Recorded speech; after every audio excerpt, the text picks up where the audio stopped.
it's another Saturday. My name is Elvis. Welcome to the Cameroon Town Hall for Healthcare Professionals. If you are joining for the first time, this is a platform that brings together healthcare professionals, Cameroonians who are tuning in from different parts of the world. Today, I'm sure we're going to have many more people dialing in from countries that have not dialed in before. This is our 65th edition of the Cameroon Town Hall for Healthcare Professionals. We meet every fortnight to have a conversation on health issues and just to see how we can be able to improve on the healthcare system back home in Cameroon. Last week, we had the honor of having the Minister of Public Health as our main guest on this platform. And I want to take this opportunity to thank all of you who turned out in your numbers to this special session of the town hall. It was really, really a great session. We had more than 350 people tune in at one point in time on Zoom. And the analytics we got from Allison at the end was that we had like 1,000 people that came in and out of the session. That was what we got from Zoom. So this was really a great number. Thank you for your contribution, for all the amazing questions you asked the Minister of Public Health. And I think this was just a trigger of many more things that have happened. We heard that there was going to be the Cameroon Medical Forum that just ended, and I'm sure Alison will give us a little bit of vibes. Maybe she might have some key highlights that she captured during that forum from those who attended. So thank you. Today we shall be having as our main guest, Roger Mforneh, who is going to give us a very exciting presentation on medical equipment and donation to Cameroon, how to navigate the process and build partnership. But before we continue, let's just hear from the other co-moderators that are here. Hi, Alison. Hi, Elvis. You're looking so warm. It's hot. I just have a sense that, you know, life and the weather and the festivities are going on really well in New York. I hope you're well. Hi, everyone. So good to see you all once more and welcome. To those of you who are joining this platform for the first time, it's always an honor to receive new members. And to just those of you who've joined before, welcome once more. With regards to highlights from our last session, oh boy, what a session. It was one that opened our eyes to a lot of the challenges that, you know, us or healthcare providers in the diaspora face. However, it was also one that showed us that we have a Minister of Health who is dynamic, who is willing to engage with the diaspora, and who is here to bring change. And that is an encouraging place to start. He followed up his words and promises he made at this town hall with further steps that were picked up at the just ended National Medical Conference in Cameroon, in which there's going to be, as of January, an online platform where healthcare providers of Cameroon origin in the diaspora will be able to get registered. And upon registration onto this platform, you'll be issued an identification, which will help to facilitate your activities, both getting into the country and engaging with the ministry. This is just one of many other great initiatives that are being rolled out within the whole umbrella of the minister's engagement with the diaspora. So we'd encourage everyone to stay tuned because we have a lot of change that is coming. Today's session is so timely, Elvis. I feel like, today's session just follows up really nicely with the minister's session and try to just touches on some of the concerns that were raised, both in the questions that we received before the session with the minister and some of the questions that were raised in this platform. What do you think? Exactly, because when I listened to the recorded version of our town hall, I kept getting the question, how can we send things back home? Our sister from France asked the question, I have medical donations, how do I send them back home? So it's, Alison, you're right, we had that question come up several times. That's why we decided to bring someone who not only helped donate medical equipment, but has, as a Cameroonian, has some experience on how to navigate the process of getting this donation on our soil without actually going through a lot of custom constraints. So it is a question that is timely. It is a topic that is timely, and I'm sure the rest of our participants are going to enjoy this session. And as usual, let's see. Alison, do we have another moderator in the house? Let me check. Yes, Brian. Brian is here. Hi, Brian. Yeah, hi Elvis, and thanks a lot for the intro. It's great to see all everyone joined the town hall. I think we had a really exciting session last week. It was a really engaging conversation, and really the engagement of the diaspora in the strengthening health system in Cameroon. I think that was really fascinating. And one of the themes, I completely agree with Elvis, one of the themes that kept reoccurring is really how can medical equipment from the US really be, even from the diaspora in general, how can those be sent to Cameroon? There are people here who have lots of very good equipments or instruments that could be very useful in Cameroon, but have difficulties navigating that process. So I really thrilled that today we have someone in the house, one of our speakers, who is going to walk us through what that process really looks like. So I'm really looking forward to an engaging conversation today. And Brian, what's your thought about some of the outcome of the forum? I remember we shared an email to all the participants to follow on, to our members to be able to have the opportunity to follow the National Medical Forum online. And we heard that there were about 800 people online following some of those sessions. What is your take about such a mobilization?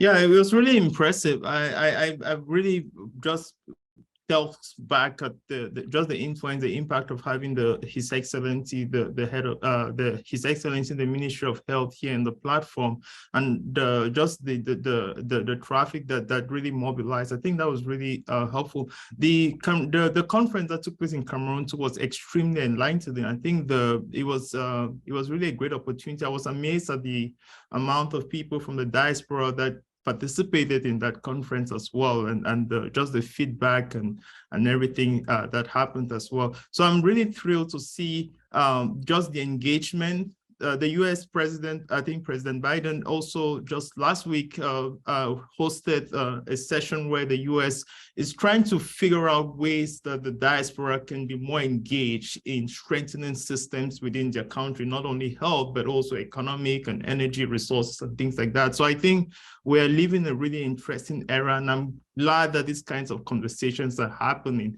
There's a lot of people in the diaspora that have a lot of skill sets in different areas, and I think if you can leverage on those and build better, I think that's going to really help in strengthening and building our country of origin. Yes, and you're right, Brian. And the concept about diaspora is not just being embraced by the Minister of Public Health. President Biden recently created a special advisory council for African diaspora, which is going to be enshrined in the American law, and that this will be a council that will advise him on every aspect on how the United States can engage with Africa in a very productive way. So we can see that the diaspora is actually a very important partner in the improvement of healthcare sector, not just in Cameroon, but it's in Africa as well. Ladies and gentlemen, once again, if you are tuning in for the first time, this is a Cameroon Town Hall for Healthcare Professionals, and our main guest today is going to be Mforneh, and our topic today is donation of medical equipment, how to navigate the process and build partnerships. So today, before we dive into the main topic, I would like us to listen to our chair, Dr. Mforneh. And Dr. Mforneh intended that he's going to just take us kind of a summary of how the year has been like with the Cameroon Town Hall for Healthcare Professionals, the speakers we've had, the topics we've shared together, and just how amazing we've spent these 365 days together. Hello, Dr. Mforneh. You're welcome on set today. Elvis, thank you very much. And it's always delighting to see everyone here. I'm really honored always to see that we've been here for 3 years, and everyone who knows being consistent in life is the most important thing. So we've been consistent for 3 years, and I want to extend my gratitude to the moderators who have made this whole thing happen, for your devotion, for your time, and for your energy, getting speakers and trying to engage our community. I just want to say thank you, and hope that we continue doing this going forward. And we use this platform as a platform to get other organizations, we're not competing with anyone, so that they can come in and showcase what they're doing, so we can actually shine a light on them, what they're actually doing. So Elvis, without wasting much time, Alison did make a slideshow, which I'm going to use just to kind of get everyone who is here with us today understand where we came from, how this all started, and I will try to be as brief as possible.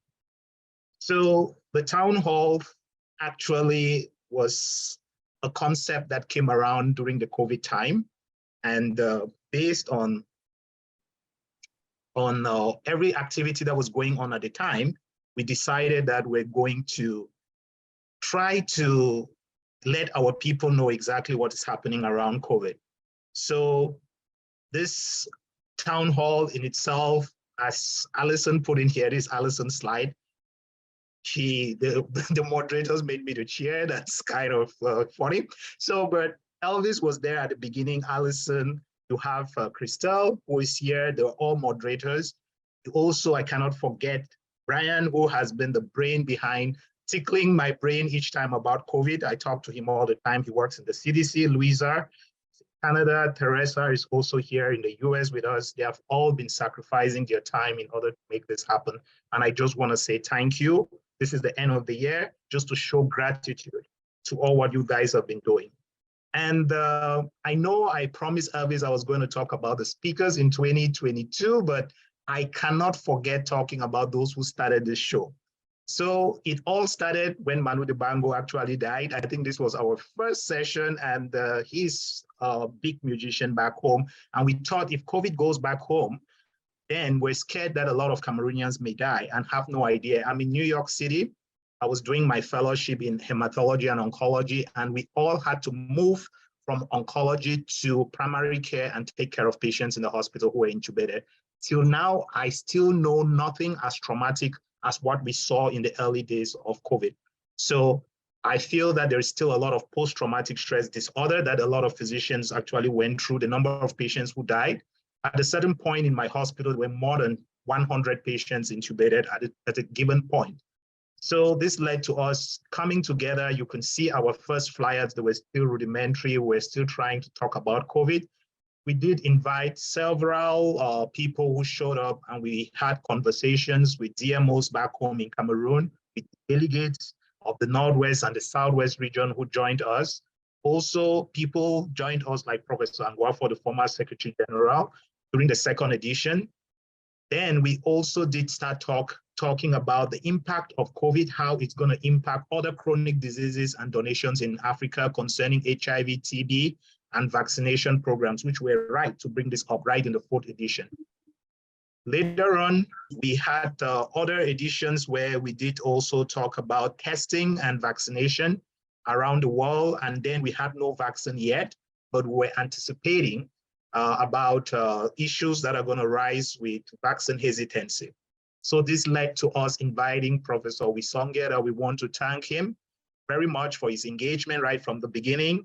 And also Dudu, who is a South African who was with us. And you also have Kamejo, who was here with us. Rahul, they all were in the seat edition talking about how we can leverage this pandemic in order to get publications done. So we did have in the seventh edition, I want to thank Judwin, who has been part of this whole town hall and has done multiple presentations in the town hall, and Dr. Kate, who is also an epidemiologist. And Kate was actually in Yaoundé and did a presentation during the conference in Yaoundé, which I did listen to, and it was a wonderful presentation on diabetes in kids. So not forgetting Alison and also Professor Ferdinand, who is now in University of Washington. They were also here. We did talk about the impact of COVID and how it's going to really affect communication and how it's going to affect just vaccine hesitancy and just accepting the concept that there's actually something about COVID. And we talked about the big pharma, the impact of pharmacology, pharmaceutical companies in actually getting licensings, and this has actually impacted COVID in itself. Right now, we have Paxlovid up to the point where we're having resistance, but it's not yet available in Africa and many other countries. So we did talk about communication, and we had a very interesting discussion. I just want to thank each and every one of the speakers that were here for our first edition, not forgetting those who have been here. Dr. Boguma Titanji, who is at Emory. She has been here multiple times to update us about COVID. and her knowledge on COVID and the monkeypox and HIV has been very enlightening to those in the platform and also those back at home. So here we did also get Cedric, who was here with us. He's a pharmacist here in New York. And there was a session which we had a Q&A, which was a very interesting session, and Bokuma had to answer questions on COVID. So in 2021, I'm going to be faster now. We do want to thank everyone who was here with us. I think I missed a slide. I want to come back just to show that we had, this is one of my favorite presentations that we had where Kenji was there, Antipat, and also Terence.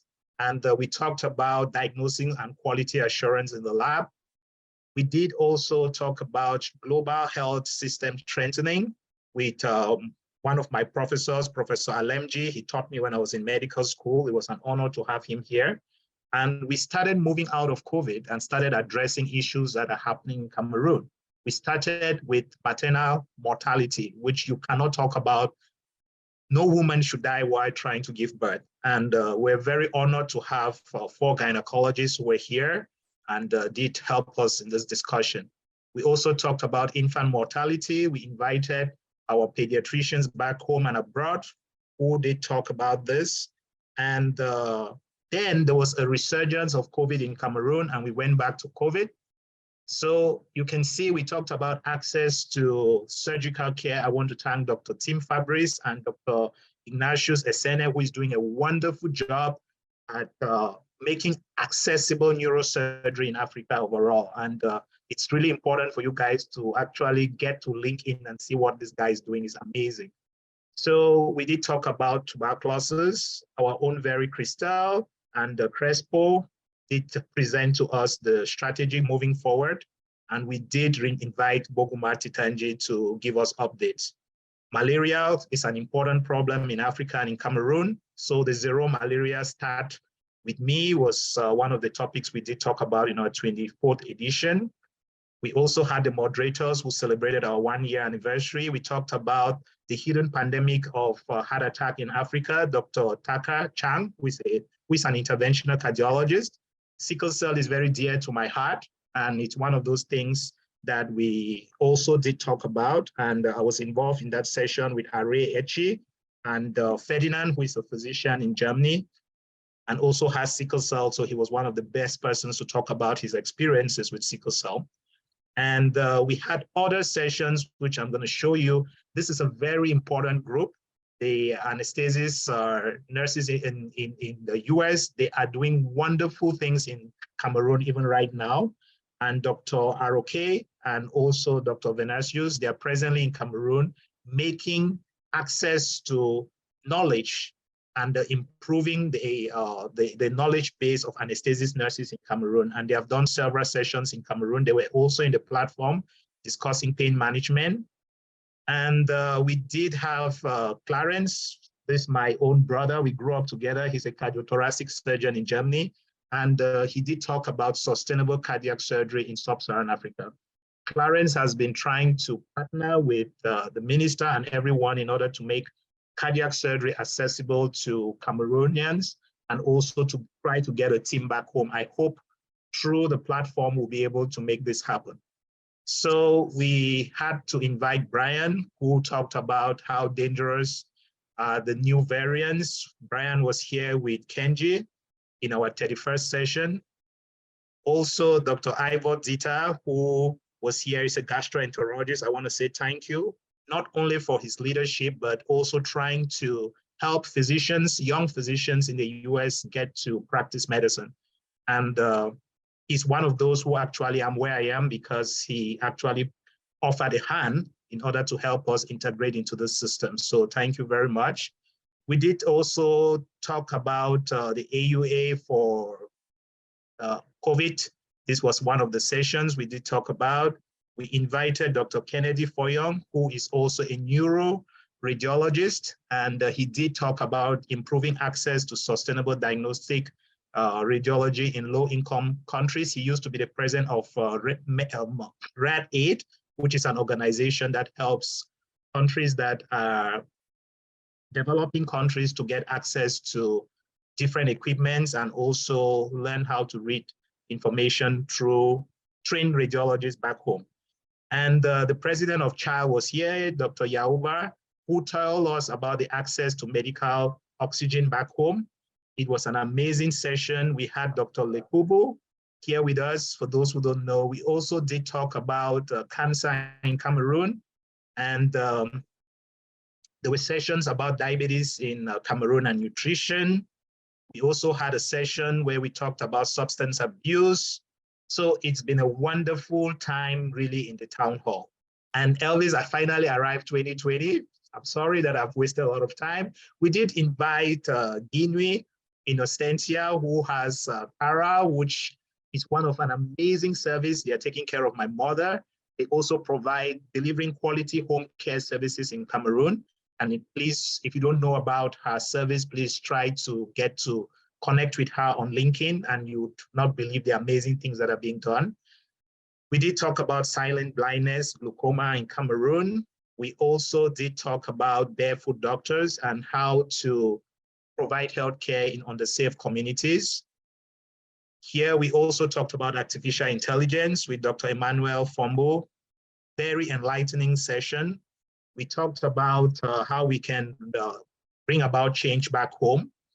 And I think this session today is just going to follow on that. We did invite our friend who is a lawyer also to the session with Dr. Judwing, pediatrician, safeguarding children's rights in Cameroon. This was a very emotional session.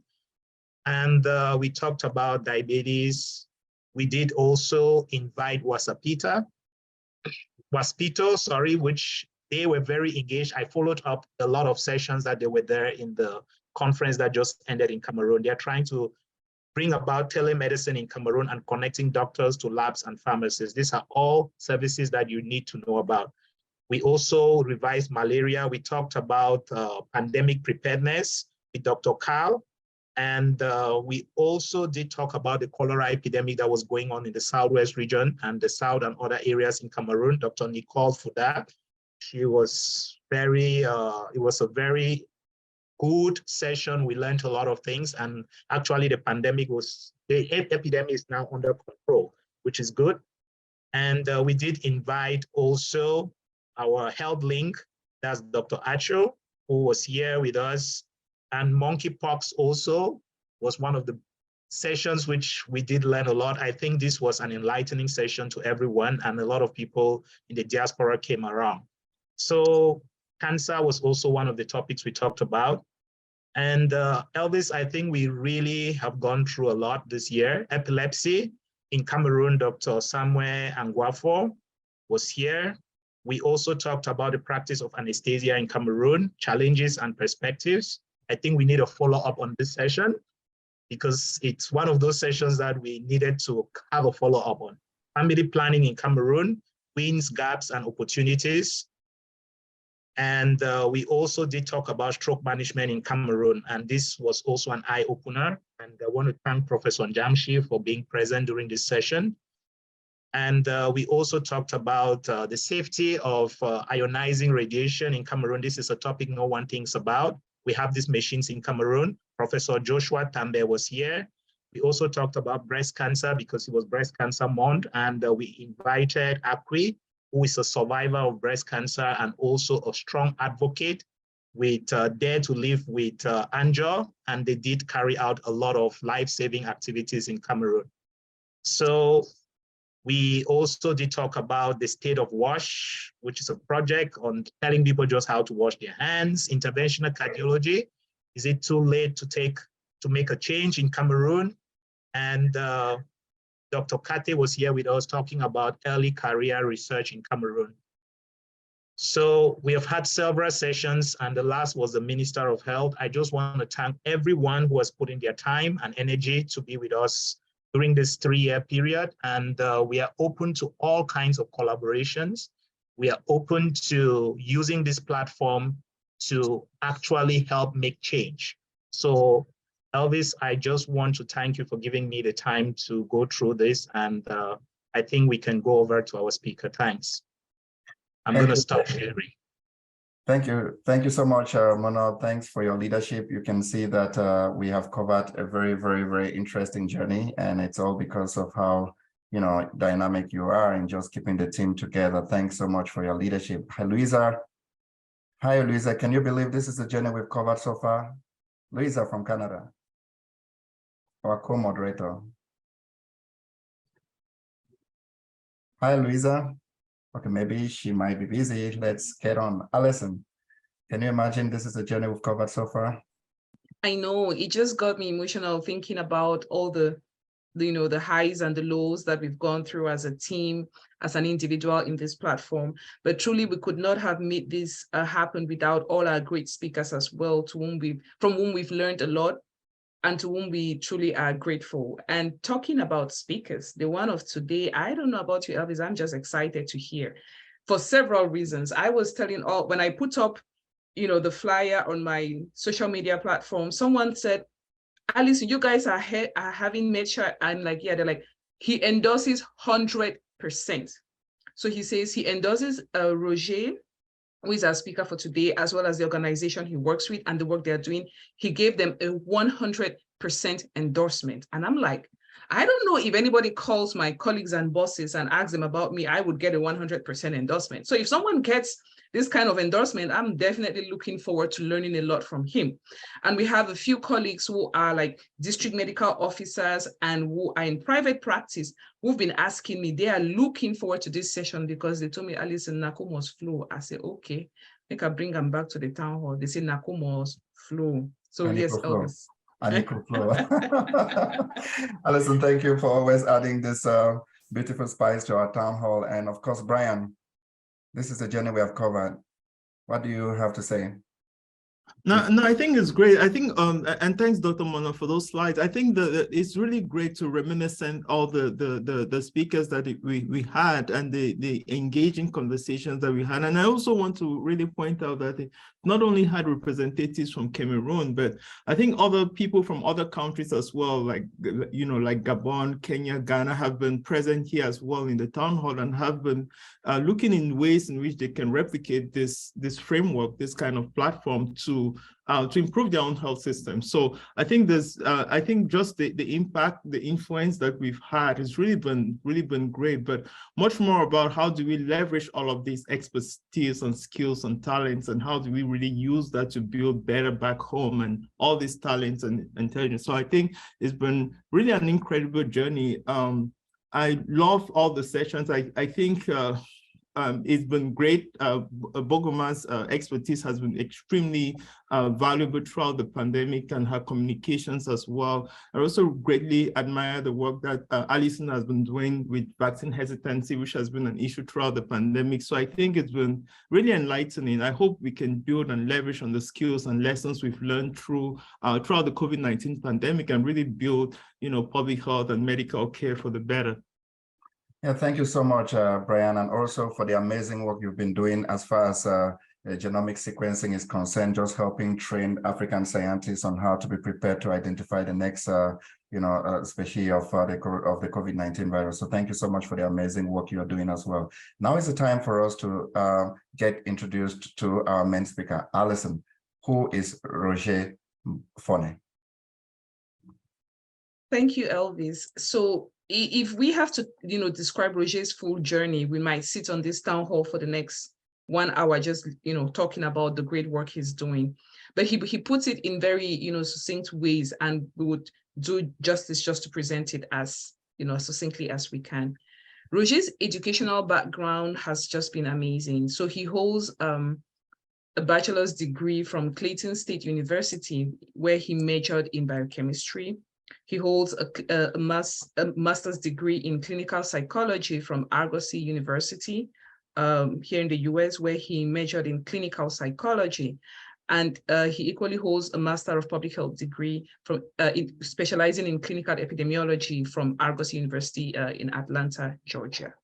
With regards to his work experience, he has extensive developmental work experience, extensive managerial level work experience.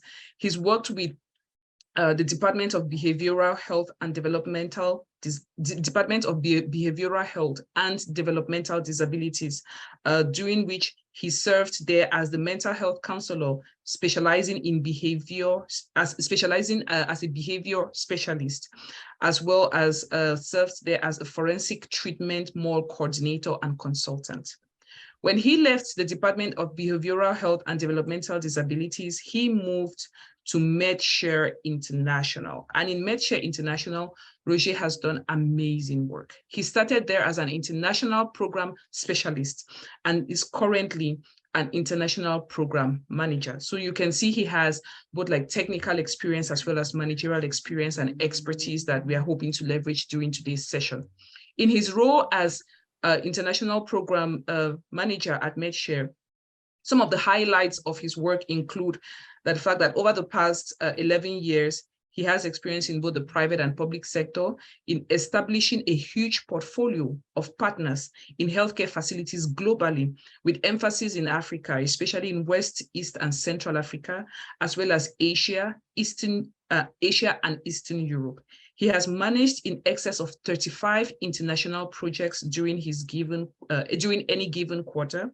He has worked with some organizations such as the Coca-Cola Africa Foundation as lead project manager for MedShare, where he was able to implement a $2.5 million grant for Safe Birth Initiative as part of Coca-Cola's corporate social responsibility. He has equally held supervisory roles involving the management of over 73 total employees, including 15 clinical staff, 50 direct care staff, and 8 independent contractors. We could go on and on with regards to Roger's managerial expertise as well as hands-on technical work that he does. But I would just pause for now and say, Roger, you're highly welcome to this platform. Thank you for accepting our invitation. And we are looking forward to hearing all the great work you're doing and exploring ways to leverage your expertise. Thank you, Alison and Roger. The floor is yours. Thank you, Alison. Wow. When you were reading that stuff, I thought maybe I was waiting to see who that person was. Because can you guys hear me? Yes. All right, cool. So thank you, Alison. Thank you, Elvis. Thank you, Kenny. Thank you, Brian. You guys have been doing an amazing work, and and I had no idea that all this great stuff was actually going on until I had an invitation by one of I think one of the members of this forum. So when I came on and I was able to read everything that you guys have been doing over the years and actually listen to the Minister of Health, I was extremely impressed because I really did not know that we had this type of platform where, various healthcare professionals can actually, in various sectors, can actually come, and leverage, the work that they do and their expertise, and just network. It is a very important initiative, and I really applaud you guys for putting this together. So, I'm just going to share my screen. Yes. Yeah, so that you guys can, let me see.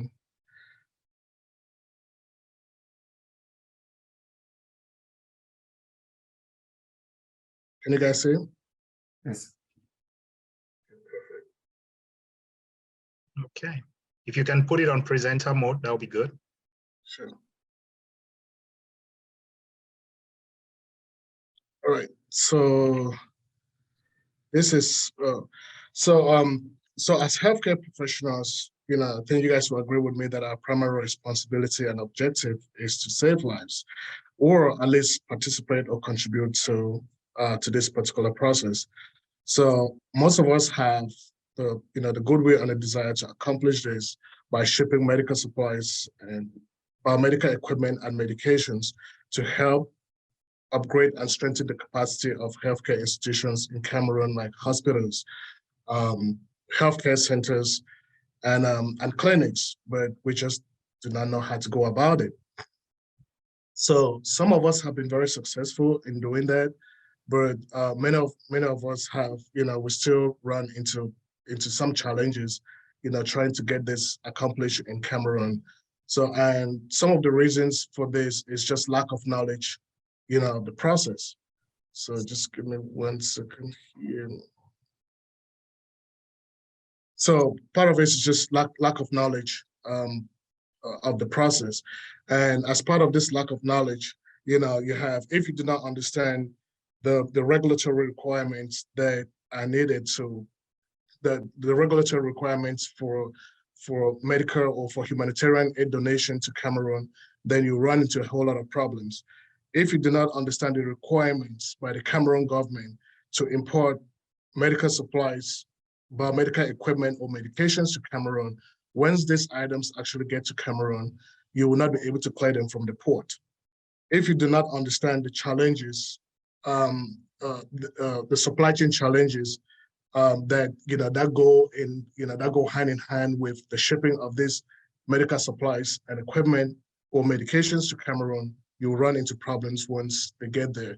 And as part of the requirements, for example, let's say you're trying to import medications to Cameroon. Most people do not know that it's not just about getting the medications here, putting them in a container and sent to Cameroon. Before you do that, one of the things, the most important thing is for you to get a pre-approval from the Ministry of Finance through Sename, which is the regulatory agency that is responsible for, for approving all medications, both commercial medications and the ones that are donated to, for importation into Cameroon. They're the ones that ensure that the medications that are being sent into Cameroon have the highest quality, and they're the ones that actually set prices for medications and medical supplies that are sold in Cameroon or distributed in Cameroon.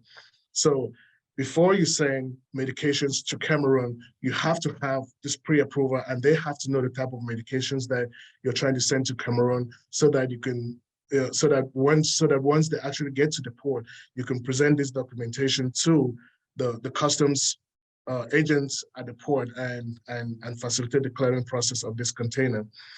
One of the challenges that we also face, it's government bureaucracy. The person that is responsible for signing the exoneration letter in Cameroon to facilitate this is the Minister of Finance. If that's the only person, so if this person is out on vacation or they're sick or they're out on mission and the application is sitting on their table, if they did not delegate someone to actually, take on this role in their absence, that application can sit there for an extended period of time, and pretty much impede the progress. Let's say this container was already en route or in transit or sitting at the port. You can just imagine how much demurrage you would accrue at the port, while waiting for this exoneration process to be completed. I think the most interesting one for me is this willful attempt to circumvent the process. I always chuckle when I talk about this one because I'm as direct as as anyone can be, in the sense that there's no real need to sugarcoat any of this stuff, right? So most of us that are based here, when we ship these items to Cameroon, some of the things that we do, a process that is supposed to take maybe like two, 3, or even 4 months, to achieve, because of the short time or the duration of the time that we have to be in Cameroon, sometimes maybe like 2 or 3 weeks, we would want to use 2 or 3 weeks to actually accomplish something that takes maybe 3 to 6 months to obtain. And because of availability, we would bribe this person. Things like this can't happen. You need to take those things out of your ear. I'm sorry? No, sorry, that was just an interruption for someone. Okay, sure.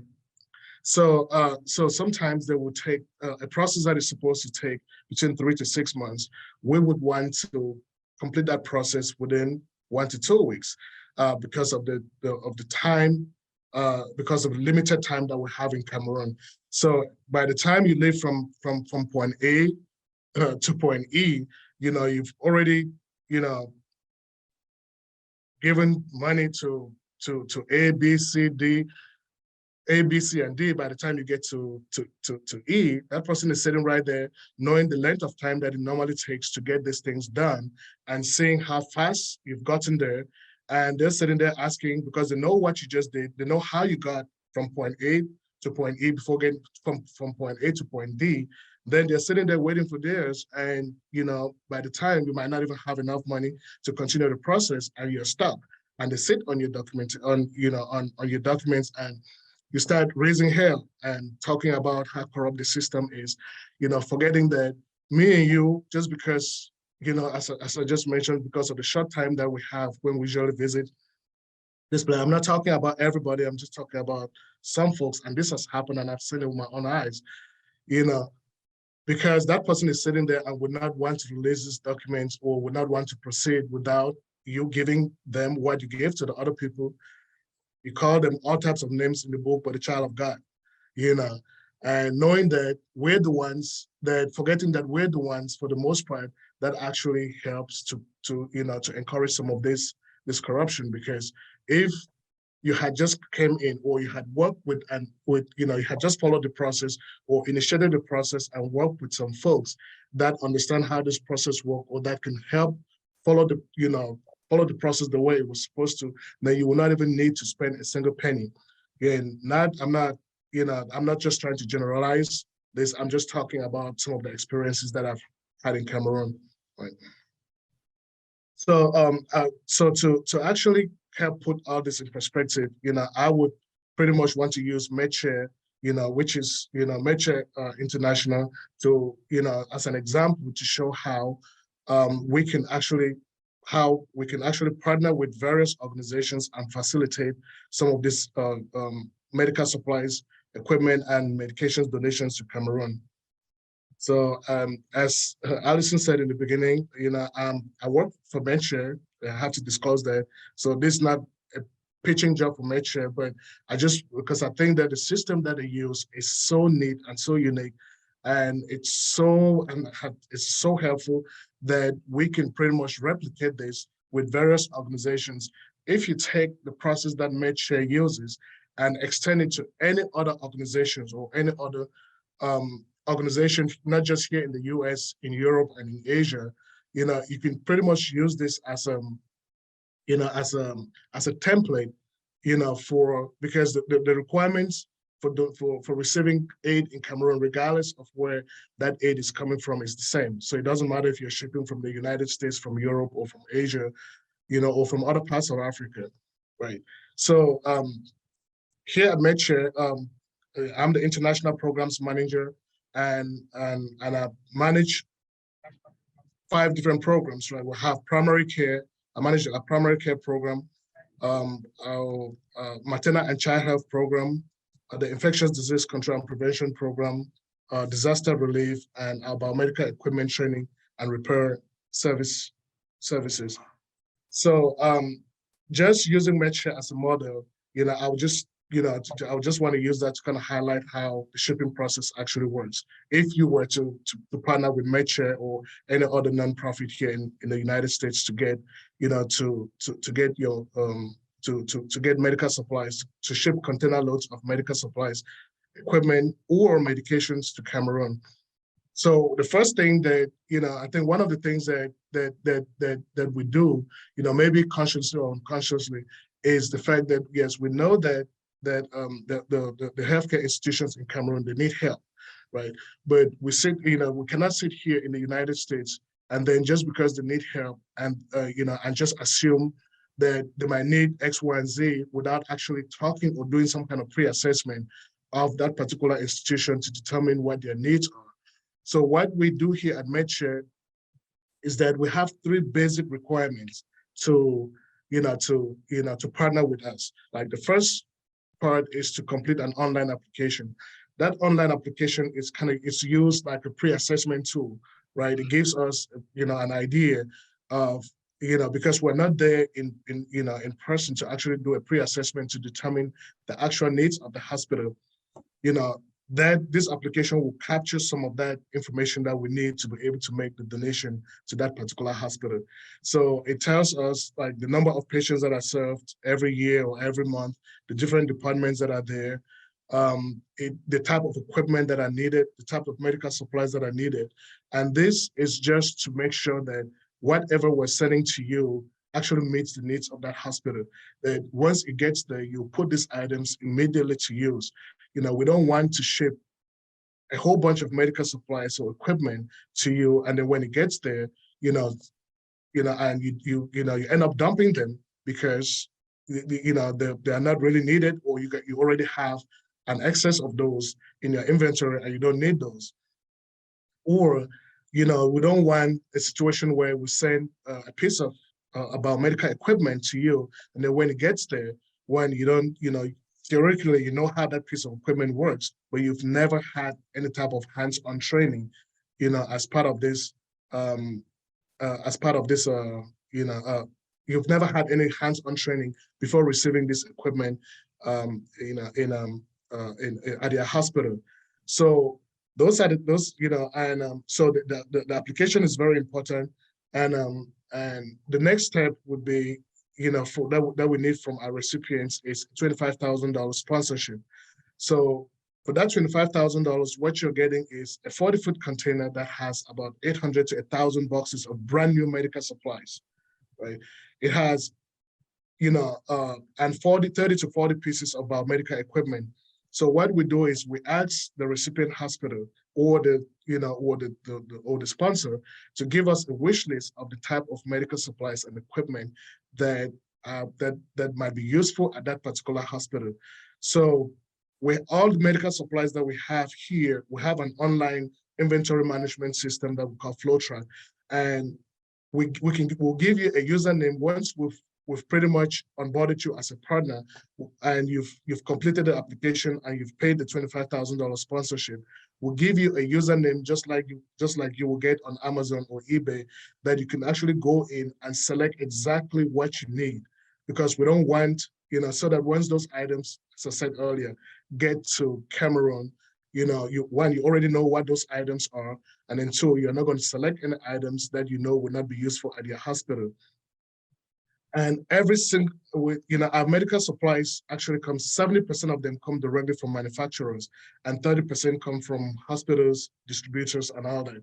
So for the biomedical equipment, we do not have them online, but what we do is we ask the recipient hospital or the organization to actually give us a wish list of the type of equipment that they might need at their facility. So what we do is we match that wish list as closely as we can to our existing inventory to make sure. And once we've done that, we put together the medical supplies and the equipment on an Excel spreadsheet and send to you, and then you can review to make sure and approve every single item before a single box will be loaded in that container to be shipped to Cameroon.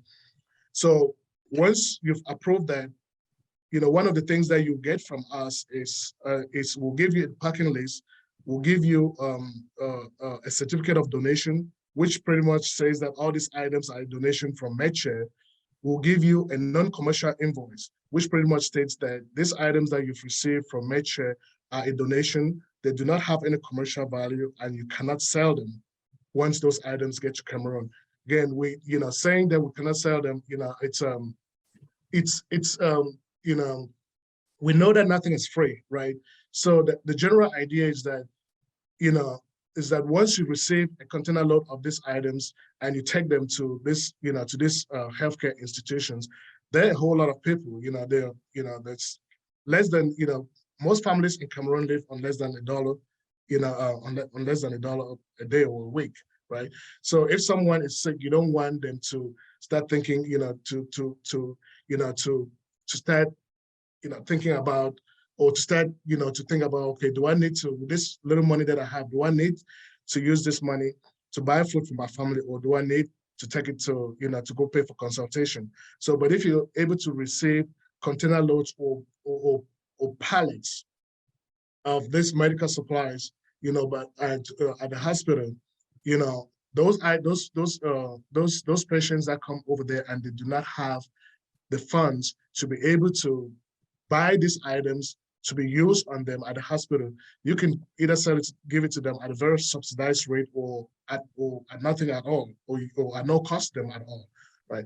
The value of the items, as much as you're paying $25,000, the value of this 1,000 boxes of medical supplies and 40 pieces of equipment, we have the average value is between maybe 150 to sometimes $300,000, $400,000, or $500,000 if you were to purchase these items in the wholesale market here in the United States. So you'll get the certificate of donation from us, you get a bill of lading, you get a non-commercial invoice, and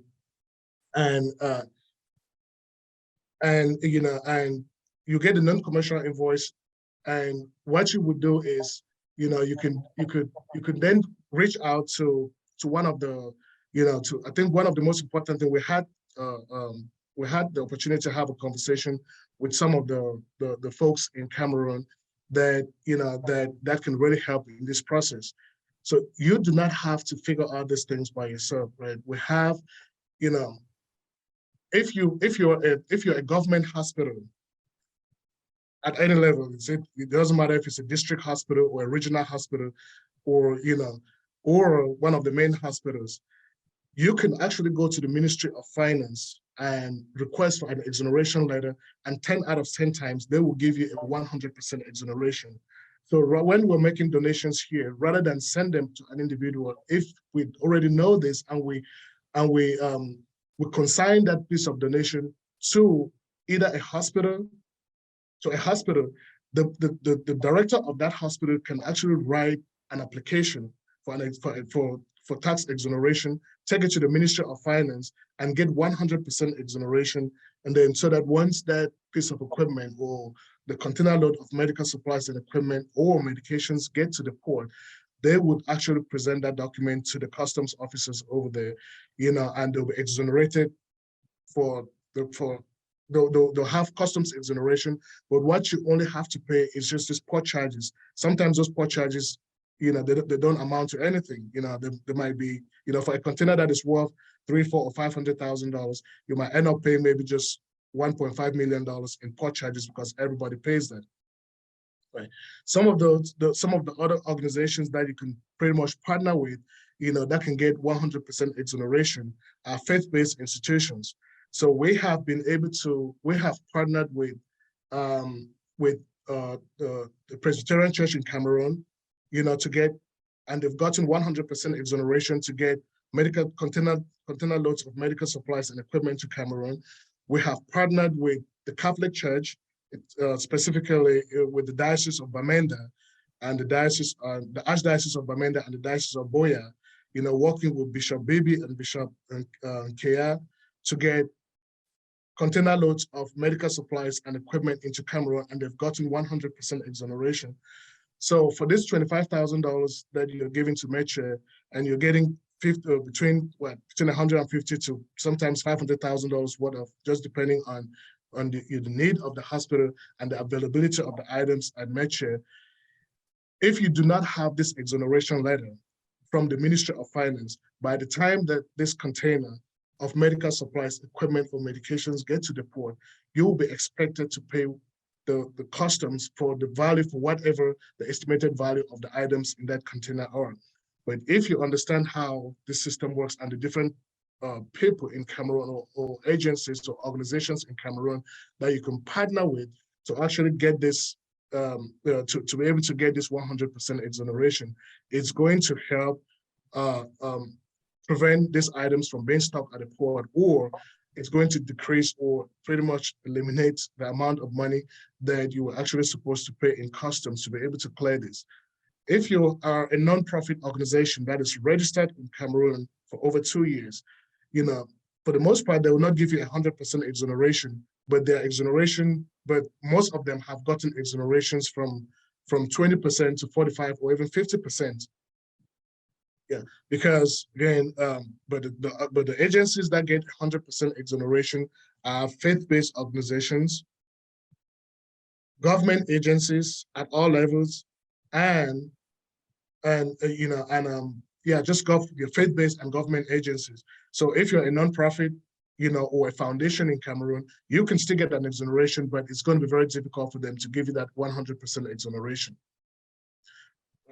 So one of the things that that we have to take into consideration once you want to get this especially biomedical equipment to send to Cameroon is to understand the different voltage requirements, right? Because sometimes you get a really expensive piece of equipment here in the United States, you send it to Cameroon, and the folks in Cameroon just take it and plug it up, and it blows that piece of equipment, because the voltage that we use here is 110 volts, and what they use in Cameroon is 220.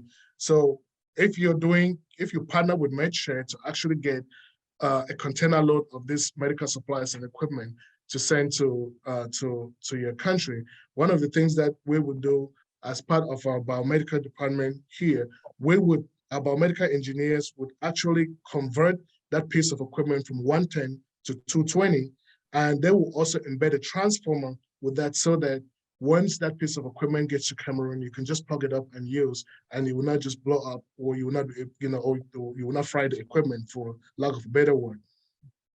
So some of the things that, it's not just about donating these medical supplies and equipment to Cameroon, right? You have to think about maintenance and sustainability. So once this, as part of what we do here, as part of our biomedical equipment repair and maintenance program, for an additional $10,000, we can get a biomedical engineer who is extremely intelligent, well-trained. And the great thing is that he's from Cameroon. But this guy studied in London, and he is extremely knowledgeable on almost every piece of equipment that I have seen. Right. So he can actually go to the recipient institution for 2 weeks or so and train all the doctors, nurses, technicians, and end users on how to use that piece of equipment and how to maintain and diagnose that piece of equipment in case, in the event that, that something happens to it. While he's there, he's going to install the equipment that you guys have gotten from MedShare, and every piece of equipment that is at the hospital that is considered broken or non-functioning, he'll be able to either repair that piece of equipment at no cost to you, or diagnose that piece of equipment and tell you guys exactly what is needed, or so that once you go to the store to actually get so you don't want, so that at least you will not bring another technician over there that is going to come and tell you that half of the equipment is obsolete, when it is just a little part of that piece of equipment that has been broken, right?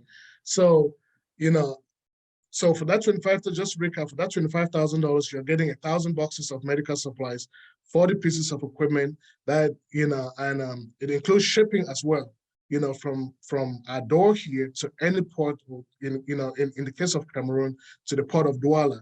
If you were shipping to another country, then that $25,000 includes all the stuff plus shipping, and it includes the cost of converting every piece of electrical equipment that is included in the container, and transformers for those pieces of equipment that require a transformer.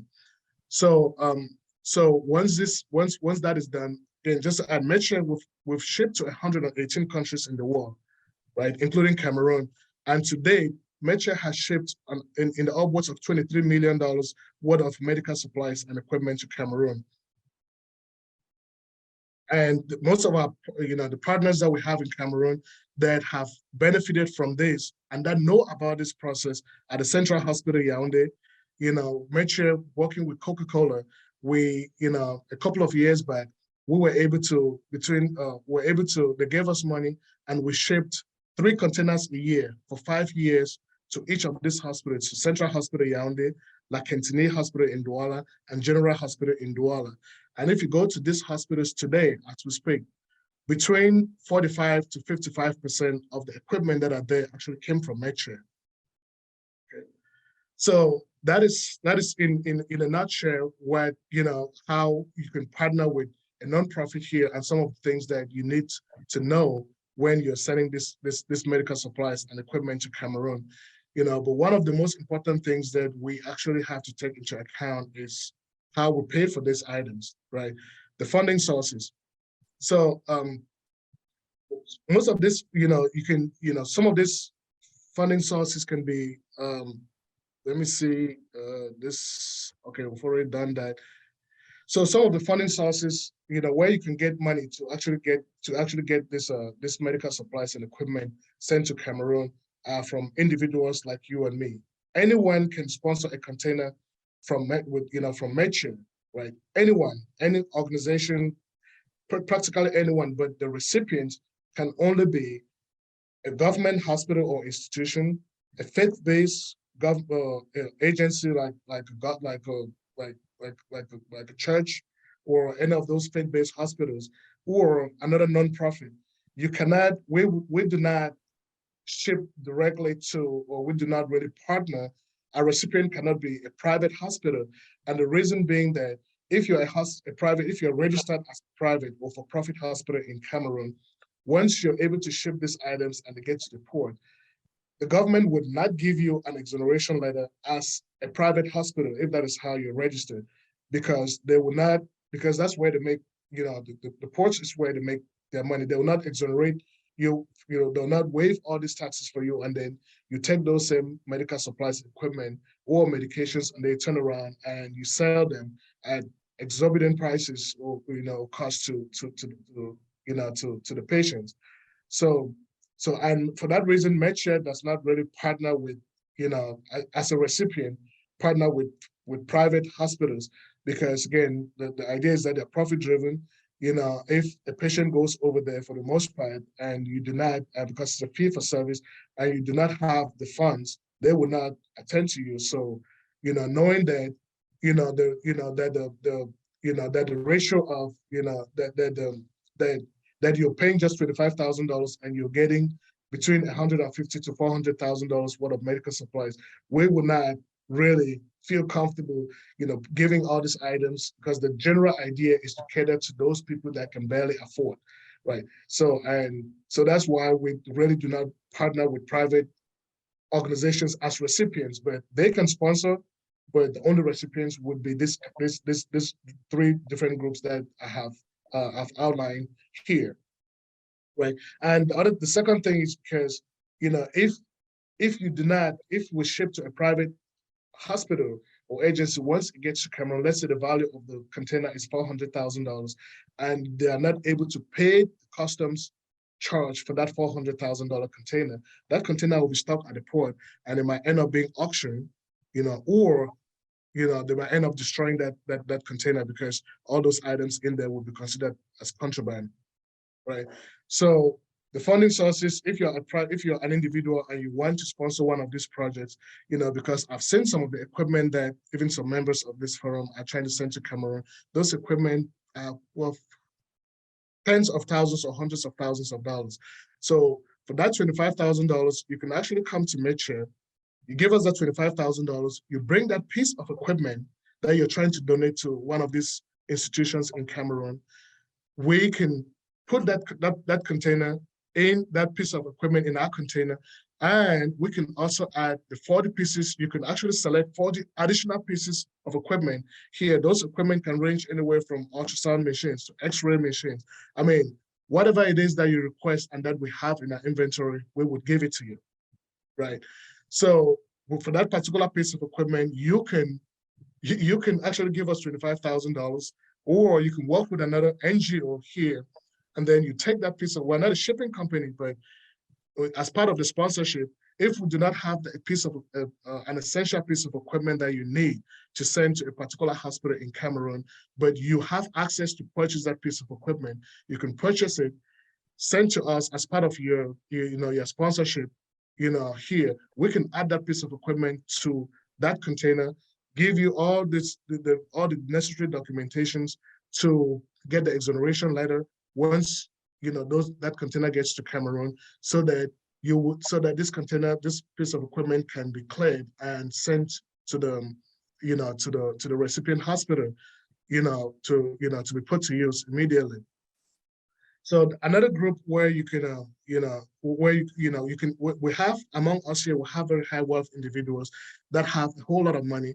They want to help, but they just do not know how to go about it, right? So they can actually come to us, give us the money, identify the hospital that they want to support, and then we can work directly with the director of that hospital or management of the hospital, and so they can identify exactly what they need, and then we can customize that container to actually meet the exact needs of that hospital, so that everything that goes there, would be something that has been approved by the director of the hospital and will be put to use immediately, right?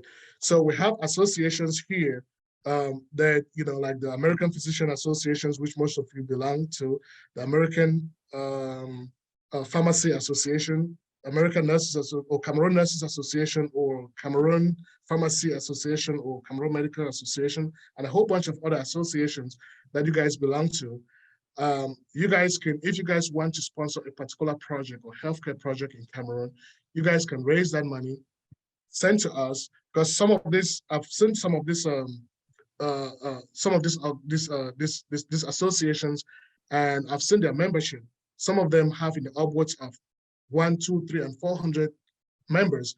And sometimes, when you look at the cost, when you look at $25,000 or even $50,000, it might look like a whole lot of money. But if you plan this, if you plan this in advance and it's a 1-year project, if there are 300 members within your organizations, and for those 300 members, each of them can contribute just $100 a month. Let's say you plan to ship that container in December, and there are 300 members within your organization. Each person comes up with $100. $100 times 300 give you $30,000 right there. And to ship a container at MedShare of medical supplies, equipment at MedShare is only $25,000. So that alone has already covered the cost of you guys shipping one container. I know that you guys might come up with more money than that, but you can, if you come up with $50,000, $75,000, $100,000, you can pretty much take that money. We can pretty much send it to MedShare, and we can ship these containers, and you can, we can ship this containers. You're spending $25,000 and you're getting $300,000 minimum value on these containers, right? So let's say, for example, you guys come with $50,000, right? So that $50,000 would sponsor 2 containers.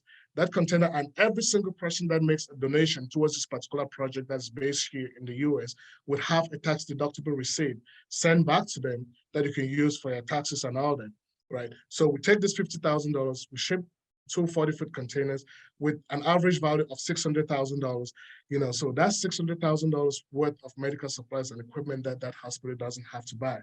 So you can see how much of, if you're into budgets, you can see how much of a budget offset that you're getting just for shipping one container. Or if you're a hospital, you can see how much you've saved just by shipping one or sponsoring one container of medical supplies and equipment from MedShare.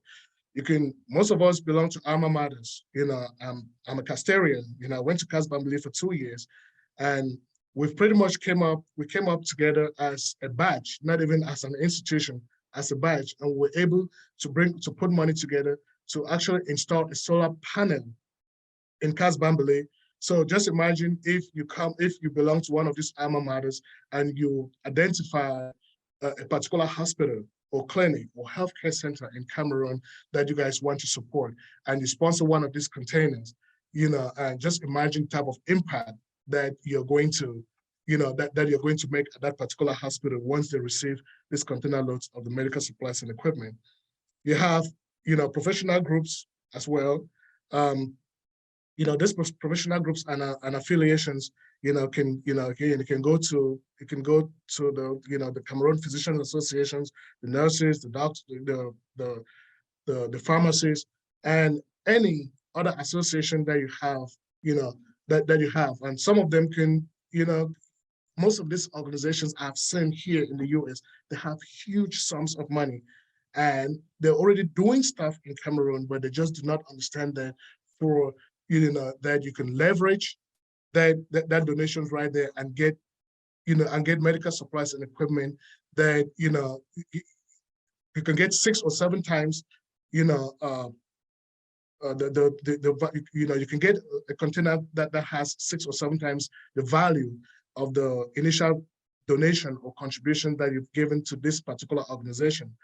You don't have to just stick with MedShare. There are other organizations here called Cure International or FODAC or, or MAP International. I can give you guys a list of other NGOs that do something that do similar things like MedShare, but the only difference between those organizations and us is that they do not do that pre-assessment, or you can only get what they have, but they don't work directly with those hospitals to actually identify exactly what they want. They don't have, the medical supplies are not online where you can actually go and do the selection to fill up that 40-foot container.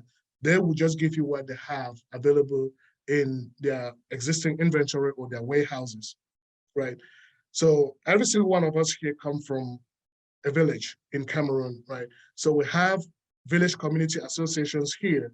We've partnered with the Boy, with the Boy Wyndham or this, the folks from Bansa, and they've gotten, I think maybe 3 or 4 containers from MedShare. We've partnered with Bafun Manjang, and they've gotten containers to healthcare institutions in Bafut, especially the Bafut District Hospital at Manje. And then if you're a Rotarian, and you're in Cameroon, I don't know if most people know this, you can actually write a request to the National Rotary Club and ask and identify a hospital and ask them to help fund or to help fund maybe like a container of medical supplies and equipment to actually benefit that hospital.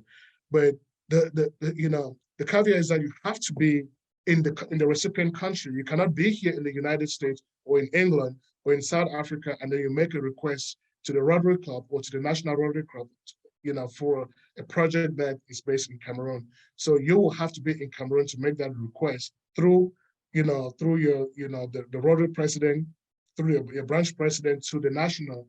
And 9 out of 10 times we have actually seen with this approvals have, this requests have been approved and the money sent directly to MedShare and we work directly with that hospital to get these things, to get the donations. If you're a nonprofit, most nonprofits, they raise money, and foundations, they raise money to get medical supplies, equipment, and medications to Cameroon. So we have one of our members here that, she's based here in Atlanta. I didn't take permission from her to call her name, but Dr. Ebenye Nanje, she has done, she does a whole lot of work behind the scene, and she has a foundation in Cameroon, and she has not just gotten medical supplies, because one of the things that we have here is it's our primary care supply center, where if you know anyone that is traveling to Cameroon, that is based here in the United States, right? MedShare has 3 locations. We have a 55,000 square foot in San Leandro in California. We have a 50,000 square foot here in Atlanta, where I'm based, which is the headquarters. And we have an 11,000 square foot warehouse in Secaucus, New Jersey. So if you're anywhere here in the United States and you're traveling to Cameroon, you can pretty much go on our website, apply for a medical mission donation, and you can select, not equipment, 50 pounds, from 0 to 50 pounds of medical supplies only for a $100 donation. So 50 pounds, that's the weight limit for your suitcases when you're traveling to Cameroon. So if you're entitled to 2 suitcases and a carry-on, you can use the carry-on and one of your suitcases to put your stuff, and then get this 50 pounds or more of medical supplies, identify a hospital in Cameroon, will give you a certificate of donation and a non-commercial invoice. You take these items, nobody will stop you at the customs or at the airport. Once you get this item, once you get there, you can just take these items and donate. So 0 to 50 pounds is just $100, and anything over 50 pounds is $3 per pound. So you don't have to come to any of our warehouses to pick them up. You can select these items online, and then we have a discounted rate with UPS, but you'll be responsible for shipping these items from our warehouse, to your address, to an identified address here in the United States. And then you can just take these things with you, or either put them in someone's container that is going, and they'll get to Cameroon. Some of the funding sources can also come from government agencies, right? So right now in Nigeria, let me use Nigeria for example. Out of the 36 states in Nigeria, we have worked with 17 of either the former or the current governors in Nigeria. So the governors actually come here. We've had them here at MedShare. So because these guys deal with budgets, right? They have their budgets and they understand the concept of budget offset, knowing that they can actually come to MedShare. Let's say the budget for their state is $1 million, and they come to MedShare and they give us $100,000. That $100,000 will get you 4 40-foot containers at $25,000 each, with an average value of $300,000. So for that $100,000, you're getting on average, you're getting a minimum of $1.2 million of medical supplies and equipment that you don't have to buy. So you're then left with $900,000 right there that you can use to fund other priorities that you have within your government that maybe did not have any funding. So you can really see how partnering with some of these NGOs, even when you have your own, even when you have an individual piece of equipment that you want to donate, but partnering with another NGO here can help to scale, that particular donation and, to just increase the impact of that donation. So we have partnered with the Northwest Regional Assembly, working with Professor Angwafo. He has been here at MedShare and they've received 2 40-foot containers here at MedShare. We've partnered with the Southwest Regional Assembly. They were just here 3 months ago. So they came and they gave, they came and they've sponsored, they actually sponsored a container. And while they were here, they were able to meet other folks,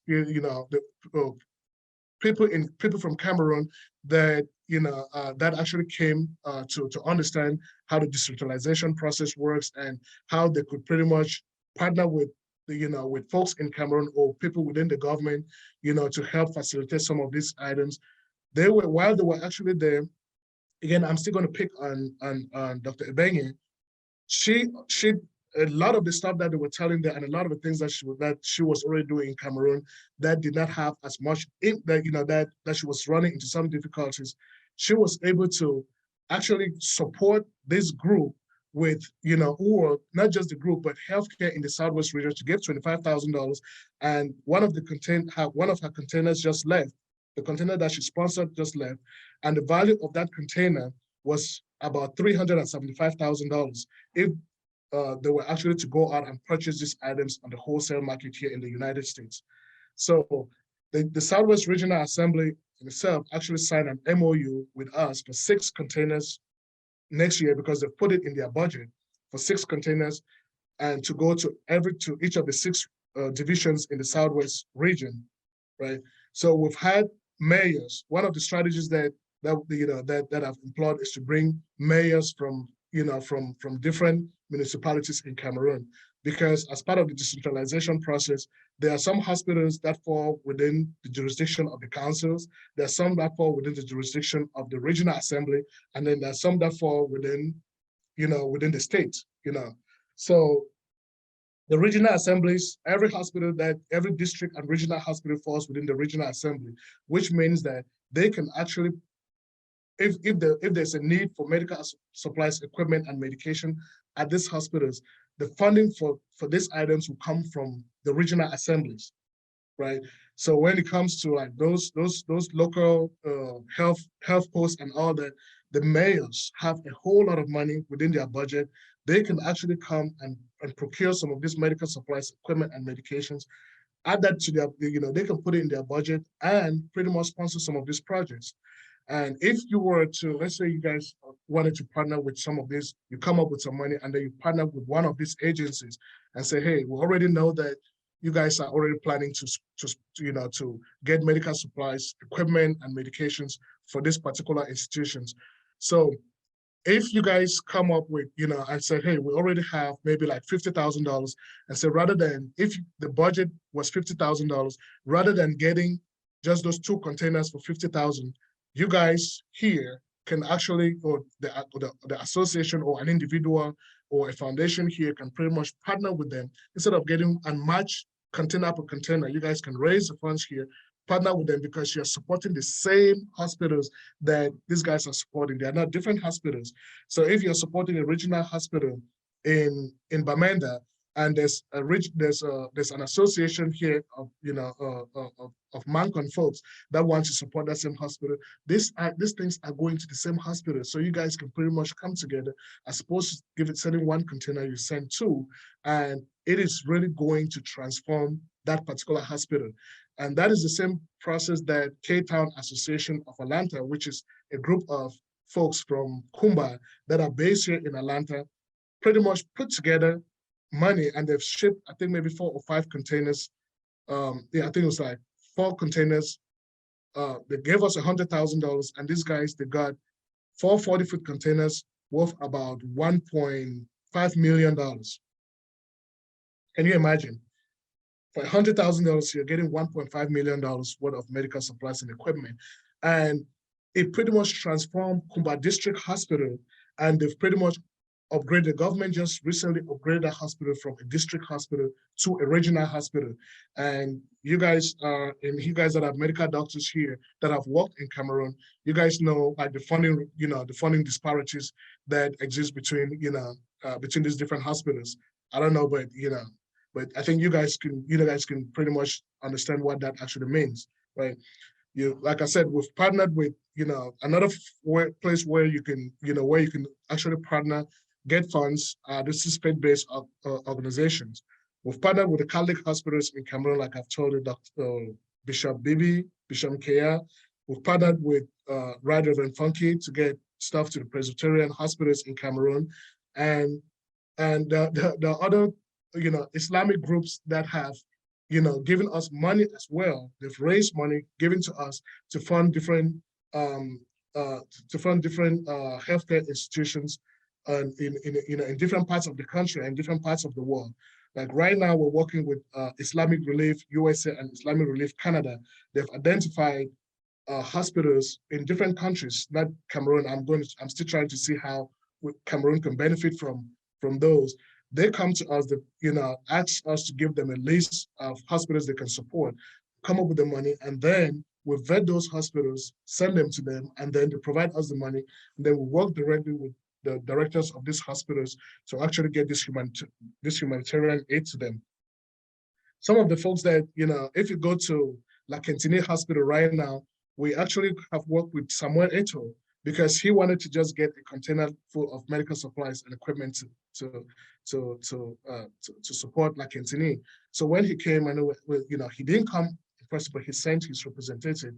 When he came here, we said, what is his main area of focus? What does he, because it's not like a buffet, you just don't want to get a whole bunch of stuff that, that might not really, just a little bit of everything, right? So what is his main source? What is his main area of support? He says maternal and child health is very important to him. So we were able to, he gave us $50,000. We were able to skew the donation that he was getting to us just towards maternal and child health. And for that $50,000, Eto'o got $700,000 worth of medical supplies and equipment. And to, if you go to the maternal and child health ward in La Quintini, I think it's named after Samuel Eto'o right now. And if you look there, over 65% of the equipment and the supplies that are there actually came from Medshare, right? So you can actually, one of the funding sources can be multinational corporations, right? So in Africa right now, we have about 150 multinational corporations that are doing business in Africa. Coke is one of them, and I'm going to pick on Coke because we've worked with them. Like I said, right now, I'm actually, I'm managing a grant right now for $1 million for Nigeria and $1 million for Cote d'Ivoire. So for that $1 million for Nigeria, Coke is going to get, we're going to ship 36 40-foot containers that have an average value of about $10 million. So for that $1 million, they're getting $10 million worth of medical supplies and equipment from Medshare. Same thing with Cote d'Ivoire. So with, the first 4 containers to Cote d'Ivoire were actually handed over by Coke 2 weeks ago, a week and a half ago, where the Minister of Health and all those were there. So as part of that, as part of the program with Coke, as part of that 1 million, a biomedical engineer actually went to these hospitals to Nigeria, to those identified hospitals, did a pre-assessment, and then came back here. And every item that we were selling there were items that were already identified as part of this pre-assessment that will be used. So everything that we're shipping to them is something that they've already identified the use over there. And once these items get there, they'll put them to use 100%, right? So we've gotten a whole bunch of money from Coke. We've gotten, and through, as part of their corporate social responsibility. And when people come here, especially, I deal a lot with Nigerians, and we're just now pulling Cameroon into the picture, right? Right now, Cameroon has a population of 25 million or so, give or take. So some of the things that I always have, that I say, because Coke looks at numbers. These people that, if it doesn't make sense to them, then they will not support it. So on average, we can estimate that it's that every day, they drink maybe 1 bottle of Coke or 1 can of Coke a day. There's some people that drink 4, 5, or 6, right? But a can of Coke costs what? $1. So which means that every day Coke is making on average between $20 to $25 million in Cameroon. Multiply that by 1 month and multiply that by 1 year.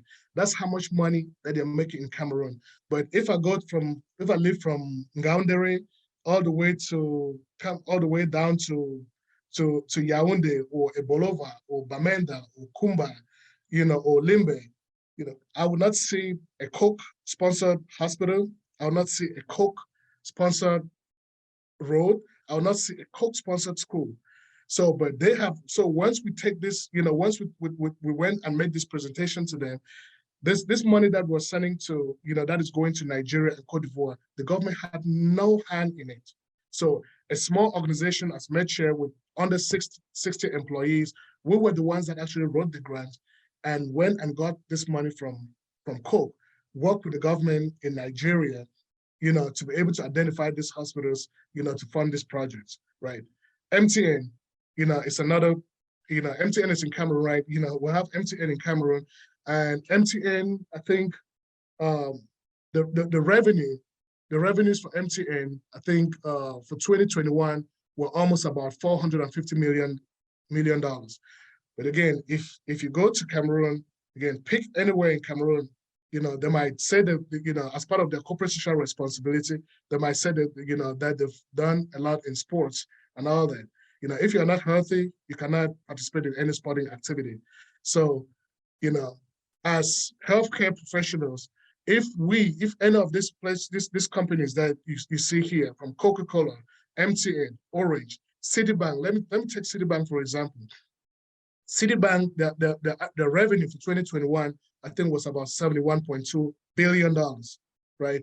So these people have put over $275 million into their foundation. Nigeria was able to get $1.5 million, as part of their CSR. But Citibank operates in Cameroon, but no one has ever gotten there to go ask them to go request some funds from this bank, as part of their corporate social responsibility. And the reason they're not doing it is not because they don't want to do it, it's because no one is asking for it. Right? 3 years ago, MoneyGram and Western Union, they made $8.5 billion in Black Africa alone. And out of the 8.5 billion, 3.5 came from Nigerians in the diaspora. We're talking about just money that they charge to actually send money to your country. We're not talking about remittances. So, but again, if you go to Cameroon, I know every single one of us here have sent money, to Cameroon, either through Western Union and MoneyGram.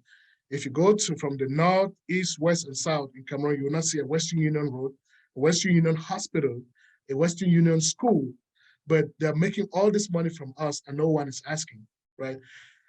We've gotten money from Exxon. Right now, I'm still, I got money from Exxon to ship a container because one of the ministers or one of the governors in Papua New Guinea came here and was planning to sponsor a container to Papua New Guinea. And it just so happened that, one of the people that we know is one of the executives at Exxon. And I said, look, Exxon is drilling a whole lot of oil, in Papua New Guinea. Why don't you go over there and ask them as part of the corporate social responsibility if they can actually support some of the health of the hospitals in Papua New Guinea. This guy went back, they gave him $50,000. I'm still holding that money. It's been 3 years. They have not, no one has, I've been trying to reach people over there to identify a hospital where we can just ship these 2 containers of medical supplies and equipment. So if you as an individual or small organizations or just folks, these leaders in this forum, you go to any of these corporations to try to make this request, they'll just look at you and laugh. But if you make this request and this request is supported by one of the government or by one of the ministries, right? Or one of the ministries that is directly responsible for regulating or for approving some of this, 10 out of 10 times, they would honor that request. They might not give you, if you ask them for $1 million, you might end up settling for maybe 250 or 500,000, or why not $1 million? You know, if we go through, if we have the backing of some of these government agencies or government, you know, or of these ministers, you know, we can pretty much get a whole lot of money to transform healthcare in Cameroon without having to spend our own money, without us having to pull money from your pocket to do that. Yeah, Same thing with the mining industries. Roger, Yes, your sir. topic is really exciting, and I'm just wondering how we can just like go on and on because it's so exciting. I can't imagine how much money we are leaving on the table with all these corporations that are really making a lot of money in our country. It's such a great presentation. I'm just hoping that you're able to wrap up so we can have a lot of questions for you, for us to really still get some of our concerns and questions answered. Sure. So right. So yeah. So so the funding sources is just the last part, because sometimes it's not just about the need, right? So you have a need, and then you have to have resources to be able to get these items. So I was just trying to, you know, I was just going through some of these funding sources where we have money sitting on the table and just waiting for us to just ask to get these items shipped to help to improve healthcare in our various countries. So these other ones are just, you know, different, you know, just this is a picture of one part of our warehouse where, you know, with all the items that are there. So the rest of the slides are just, you know, folks that the different partners that we've had here. But I think the most important part was just, you know, describing the shipping process and identifying various sources of funding to be able to get this highly needed medical supplies and equipment back to our folks in Cameroon. So, you know, I will be happy to, you know, to answer any questions that folks might have, you know, about this process moving forward. If we can see your other partners, that would be nice before you. Oh, sure. So this is, to the left is Prof, you know, the president of the Northwest Regional Assembly. To the right is the president of the Southwest Regional Assembly, the vice president and the commissioner of health, you know, when they came to visit here. And then this is, just give me 1 second. Yeah, to the, you know, we have the governor of Ondo State, most of these governors, and then the governor of Gombe. You know, these are people that have, you know, that have been to MedShare. I think my screen is frozen. Just give me 1 second.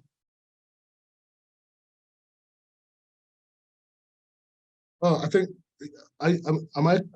Yes, you're connected. Okay. Oh, perfect. Yeah. So these are the various governors in Nigeria, and then we'll have the emir, and then we have the person to your left is Professor Fuda of the Central Hospital in Yaoundé. And he's one of the beneficiaries of the funds that we got from Coke to ship 3 containers a year for 5 years at his hospital. And then to the right is Bishop Bibi. And then you have to the left is the mayor of Yaoundé 5, Mayor Bala Augustine. You know, and then to the right, we have folks, the representatives of Keita Association of Atlanta, you know. So we have the Minister of Health, Nigeria, and Sir Emeka Ofo, who is this guy's worth $8.5 billion. I have an MOU with him to ship 140-foot containers to Nigeria. And then this is the former vice president of the Gambia. And then we have this to the left are the folks for the Coca-Cola Africa Foundation that we work with, and, you know, and that they gave us the $2 million, you know, for Coke for Nigeria and Cote d'Ivoire. And then, So this is to the left. This is the director. In the middle here is the director of the JFK Memorial Hospital in Liberia. They have received over 35 40-foot containers from MedShare. And then to the right, we have athletes. We in this forum with no brothers and sisters or family members that are athletes here that have a lot of money. They've been doing a lot, but we can pretty much partner and try to scale up, or add value to what they're already doing right now. And then to the left is the wife of the vice president of Ghana when she was here. And we just shipped 3 of our containers. And then to the left, with every Humphrey Fellow that comes through Atlanta and the Yale Fellows, they come through MedShare as part of their, as part of their program here. So either, we pair them with, we help to connect them with various agencies and institutions in their countries. And then once they go back, most of them have actually helped to ship containers to their countries, including one that is in Nigeria right now that works for the Clinton Health Access Initiative. So she came and learned about MedShare and partnered with us. And Dr. Kerry, they got some containers from us, from the Clinton, sponsored by the Clinton Health Access Initiative to support healthcare in Nigeria. So that's just a few. We have hundreds of those, of some of this type of partnerships, but I'm just going to end there for now. Wow. You can stop sharing your screen. This is really a very amazing presentation. We want to thank you very much for such a wonderful presentation, Roger. It's really, really a great opportunity that a lot of people might be hearing this for the first time, and we cannot afford to leave money on the table as such. And I know a lot of people have asked questions in the chat. Before I hand over to Alison to just guide us, to walk us through the question and answer session, let me ask my first question. Roger, sure. If this is such a reality and big opportunity, why do people even go buy medical equipment in the first place? Do you have any pushback from the manufacturers who need this market to cover this market? And have they attacked you at some point for allowing their markets opportunities to take shortcuts, come to you and get donations instead of coming to buy from them? What are the pushback from manufacturers? And if this actually works the way it works, why should people not just come to MedShare rather than go buy these things from the manufacturer? You'll be very surprised that we've not received any pushback at all. So Philips is actually one of our biggest partners. So every year, because whatever donation that they give to MedShare, they write off the donation in their, in their taxes, right? So they've actually helped to actually donate pieces of equipment to us. They write it off on the taxes, and they're actually able to actually put MedShare, because MedShare is considered one of the top nonprofit organizations here in the United States. It is showing that they're doing humanitarian aid around the world, and they're getting a tax write-off as well. So it is in their best interest to actually partner with a nonprofit, give these items to them, and then, it's a win-win for them. So we haven't received any pushback from them at all. Great, thank you so much. Alison, you can take over. Sure. Thank you, Elvis. Roger, before we open it up, there's a part of your academic journey that I worry that we have not captured. And, I guess, Matt, this one is nice if you speak it in pidgin, because I have people who are asking me, this guy, they're just hearing millions. So they're asking me, for someone with a bachelor's in biochemistry, a master's in psychology, and an MPH, is there a part of your life where you switched, or before you started biochemistry, where you did maybe find any aspects of financing, even if it was not specific to healthcare or economics? So is that a part of your journey that we have not captured? No. Okay. So how did you, with a purely, clinical scientific background, find yourself in this kind of business model and financing? Maybe this could be, most people who are like in science tend to be very focused in their field, very tunnel visions. They don't explore all these other options. How did you find yourself here? Well, people thought I was crazy when I switched, when I left the state, making 6 figures, and then to come and work at a nonprofit making under $100,000 a year. And I said to myself, I see a lot of myself in, in some of the folks, because I came here right out of high school, right? So, so when I came here, I benefited from the generosity of a whole lot of strangers, right? So, and it gets to a point in your life where, yes, you've made a little bit of money, you're comfortable, but at least you're still thinking about those people that remind you of who you were, and sometimes I like to educate myself, right? So if I'm saying something to someone, I want to be able to be sure that if you were to come to me and say, hey, where are you getting this? Or if I need to say something to someone, I will actually speak to people that have an expertise or that, in that particular area and say, hey, what are some of them, like, hey, can you, I need to know, like for MTN in Cameroon, some of the annual reports are online, for Coke, we've worked with them. So I'm privy to see information that most people do not see. And I take advantage of that because I know that some of our people do not even know that these things do exist. So, I mean, I have a little bit of education. So when I read those annual reports, I can pretty much dissect to see how this particular, how the funds can be allocated to different things. And I just try to communicate this information to our recipients to take advantage of it because they might not know that these things actually do exist, or they might not be seeing the numbers that I'm seeing on the other, on the back end. I don't know if that answered your question. Yeah, it kind of helps. We'll still get to pinch you for back once the town hall is over, so that you really tell those who are looking at diversifying from like a purely, science orientation into diversifying in all these things. And one thing your presentation highlighted is the acute shortage of public health experts in public health financing, as well as, health financing, as well as health economics in our settings, because we have all these potential pockets of money sitting in our countries that we don't even know that we can leverage and get them to improve our health system. And I'm curious as to what Dr. Matthias Fobi thinks. I see he's in the house with us. He's a member of the ACPA that you mentioned quite often in the presentation, because you believe that they could be one group that could leverage this opportunity. Dr. Fobi, good afternoon.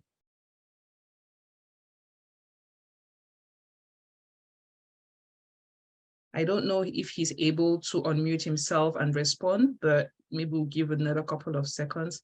Hi, Doc, are you with us today?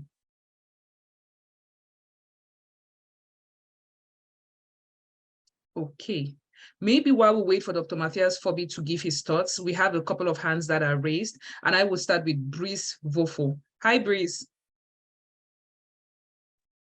Hi, Alison. Good to have you. you. Please go ahead and ask your question. Yeah, sure. Thank you very much. Yeah, it's a great privilege to have Roger here, and I'm just going to take advantage of his presence to ask my questions directly. So I'm Bryce Vofo. I'm in Israel. I'm an ophthalmologist, and there is a gap that we have identified in Cameroon, that is we don't do routine screening of babies at birth to see if the baby sees or if the baby hears. So if a baby is born, for instance, with a clubfoot, everybody can identify that this is a problem and needs to be addressed. But in the West, unlike in most sub-Saharan African countries, if a baby is born blind or deaf, if you don't screen to check it, you will not know. And the child can grow up to maybe 2-3 years before they will do the screening, and sort of sudden this child is not hearing and everybody is panicking. And at that time, it's usually late for any intervention to yield, optimal results. And so we thought about it that some action needs to be done, and we created a model. And in order to test that model of screening, we created also an organization, and then we lobbied here in Israel, got some screening instruments, which we installed in Akentini Hospital. And within the organization, we have been able to, we started this year, and we have been doing routine screening of hearing and vision to every baby born in Akentini Hospital for free. And it was a model that we also built to be able to capture babies that were both born in the hospital and those born in the community, and we think that is something that is worth applying in the rest of the country. But one of the major limitations we have is access to instruments, because the hearing screening instruments particularly are very expensive. So in La Quintanilla Hospital, for instance, we have 2 instruments there, and we have some auxiliary staff that we trained, and we're paying them so that, basically paying them from our pockets, but so that the screening can be free. And this is just like a case that I want to present to Roger, if he can have any advice he can give us with respect to how we can get hearing screening instruments. And also, he mentioned that if we want to approach some of these organizations, some of these companies back home that can support financially based on, their corporate social responsibility. He said that we needed backing from the government, from some government entity. I wanted him to throw a little bit more light on that if he has any experience with that. Thank you. Can I? Yes, Roger, please take it away. All right. Yeah, sure. Hey, Bryce. It's great to hear from you, man, and great work, and congratulations on what you guys are doing at La Quintanilla. So one of the suggestions or recommendations that I can give to you, yeah, those same manufacturers, those manufacturers that that manufacture those hearing devices or equipment that you need. Have you guys ever thought about actually reaching out to them, directly to, maybe just writing a little proposal, just giving them a little background of what you guys are doing, and asking if they can actually help to make a donation or to donate some of those equipment to you guys? No, we didn't. We haven't done that yet. We haven't done that. Right, because that for the most part can really help. And I'm going to use this as an example. So during one of the sessions that a biomedical engineer was in Nigeria doing training, they identified that they needed a heart-lung machine, right? So Medshare did not have a heart-lung machine, but because that was a need that was identified at that particular hospital, we reached out to one of the company that produces or that manufactures this heart-lung machine, told them about the number of people that have died, because of the lack of the heart-lung machine and all that. And we were able to get 4 of those machines donated to us at no cost. And then those pieces of equipment were then used to ship to this particular hospital that had this need in Nigeria. So if you were to actually, if you could actually, because they're, you put together, I think you guys have collected a lot of, enough data, with what you guys are doing at La Quintanilla, identified one of these manufacturers, reach out to them. Okay, yeah, reach out to them and just ask if there's, if they can support the work that you guys are already doing at this hospital by providing you guys with some of those screening those screening tools or equipment that you that are desperately needed. Okay. And some of the hospitals that you work there as well, there are folks over here that work at different hospitals or health or doctors' clinics. Some doctors might actually they might be retiring or they might be going out of business, and those items are there. We just need to, to find out who is doing what, and, talk to some of these hospitals. You'll be very surprised that the director of that hospital, because there's a lot of money in Israel and in Europe and here in America, they would not mind, making, donating one of those pieces of equipment if there's a real need, if you demonstrate the real need of these things, to you, so you can ship to La Quintanilla. Okay, thank you very much. Sure. And Breeze, do not hesitate to, link up with Roger even after this presentation. We're going to share his social media handles in the chat, and you could always reach out to him for more guidance on how, you guys could proceed, or if Medshare can potentially play a role in the process. Dr. Matthias Fobi, welcome. We're so glad to have you. Well, thank you. I'm sorry I was on my phone and I could not unmute it for technical reasons, but I want to say I'm very impressed. And I want to be thankful to Roger for the information he's given us. Some of us had a lot of frustration with 2 and 3 weeks spent at the port. And when I think about it in retrospect, it was because we didn't have a facilitator like you to make it possible. We had good intentions, we had the money, but we're not educated. And all I can say, thank you for sharing the information with us here.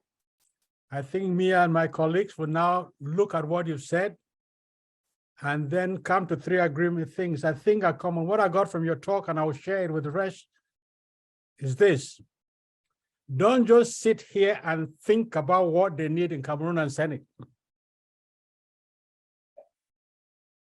Interact with the people in Cameroon and find out what they need. And then you can start working from there.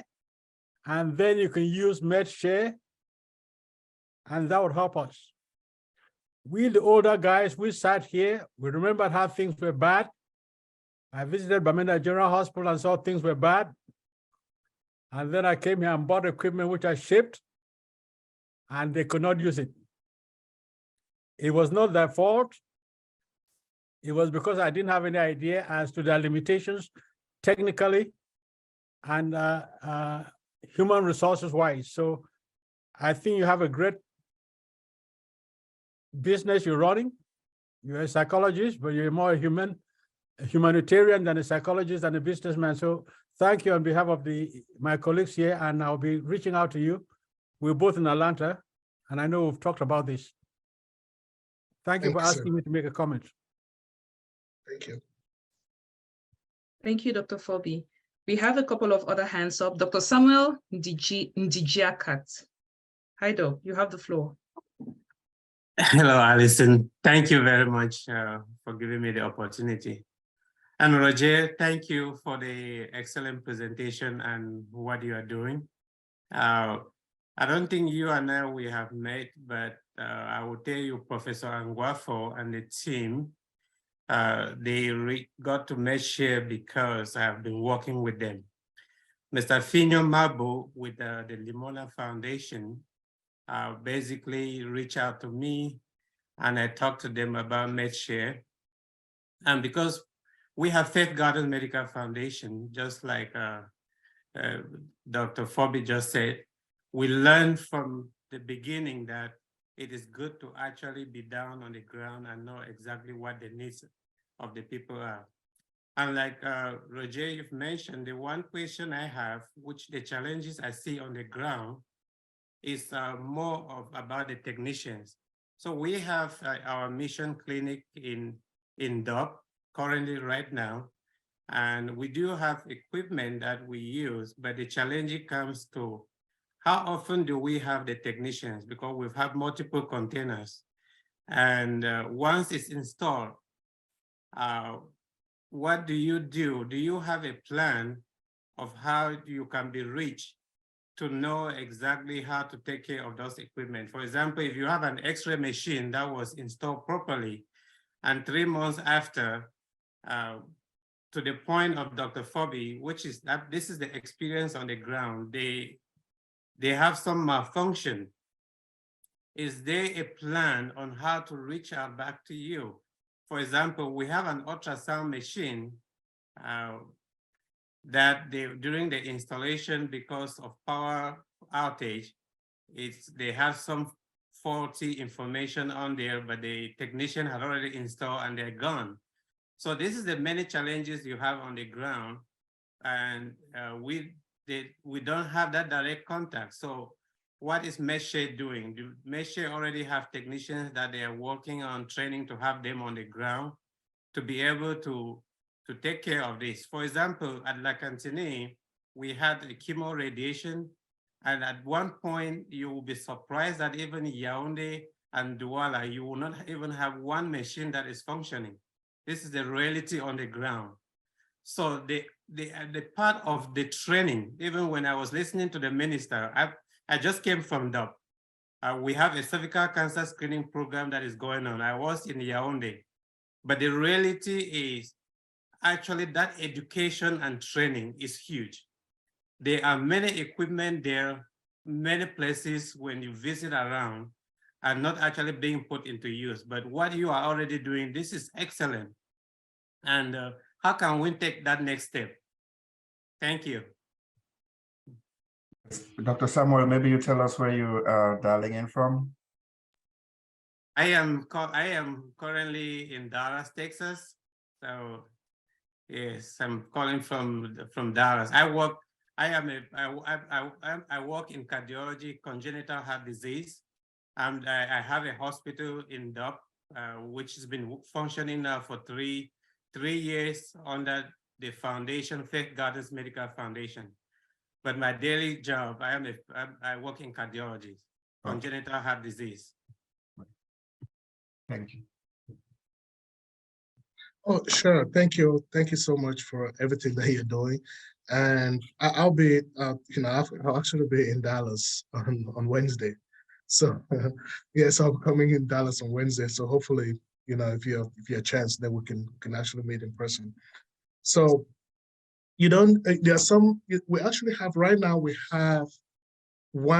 actually have a training program in, someone actually paid for a biomed training in Cameroon, just because, not because they sponsored a container, but someone sponsored a container, and they knew for a fact that it's not just about getting this container, but those equipment have to be installed.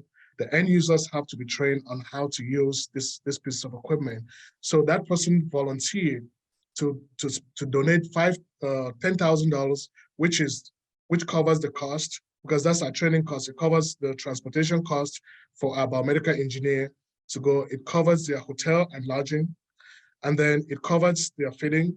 But one of the things that we require the recipient hospital to do is to identify a location. So for those 2 weeks, this guy can train up to 40 doctors, nurses, and technicians.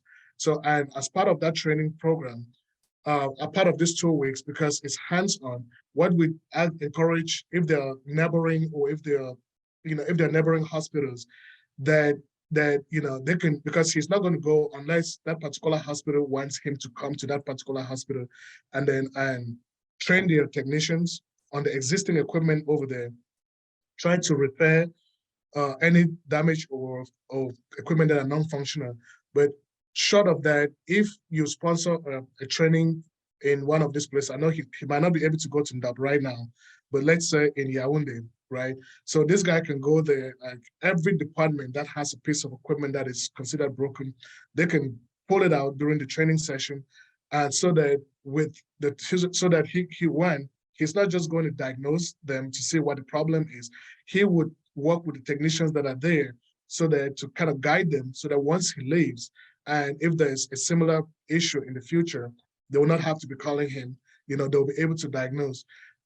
And for those of, for the other thing that he does is, once you pay for a biomedical equipment training and repair service, and he goes there, when he comes back, usually within 6 months or so, you still have direct contact, because he still keeps in contact with the biomedical engineers from the different areas. So if there's a piece of equipment that, let's say after 6 months, and there's some issues there, this guy you can call in through Skype or through Zoom or WhatsApp, and then he can pretty much see what you're looking at, look at the equipment and see, and pretty much remotely troubleshoot, or tell the technicians over there on how to troubleshoot or diagnose or repair this piece of equipment.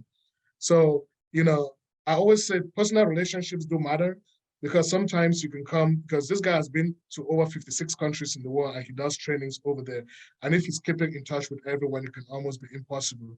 But if you build a personal relationship with him, there are things that he can go out of his way to actually do that are way outside of, out of his job expectations or requirements. I don't know if I answered your question. No, thank you very much. You did. Thank Right. you. Thank you. Thank you, I'll try Rashid. to reach out to you in Dallas. Yeah. Sure. I'll get your contact after, and I will reach out to you when you get to Dallas. Thank you. Sure. Thank you so much. This is the beauty of the town hall. We like when all these partnerships and communications are established and forged and solidified, hopefully over time.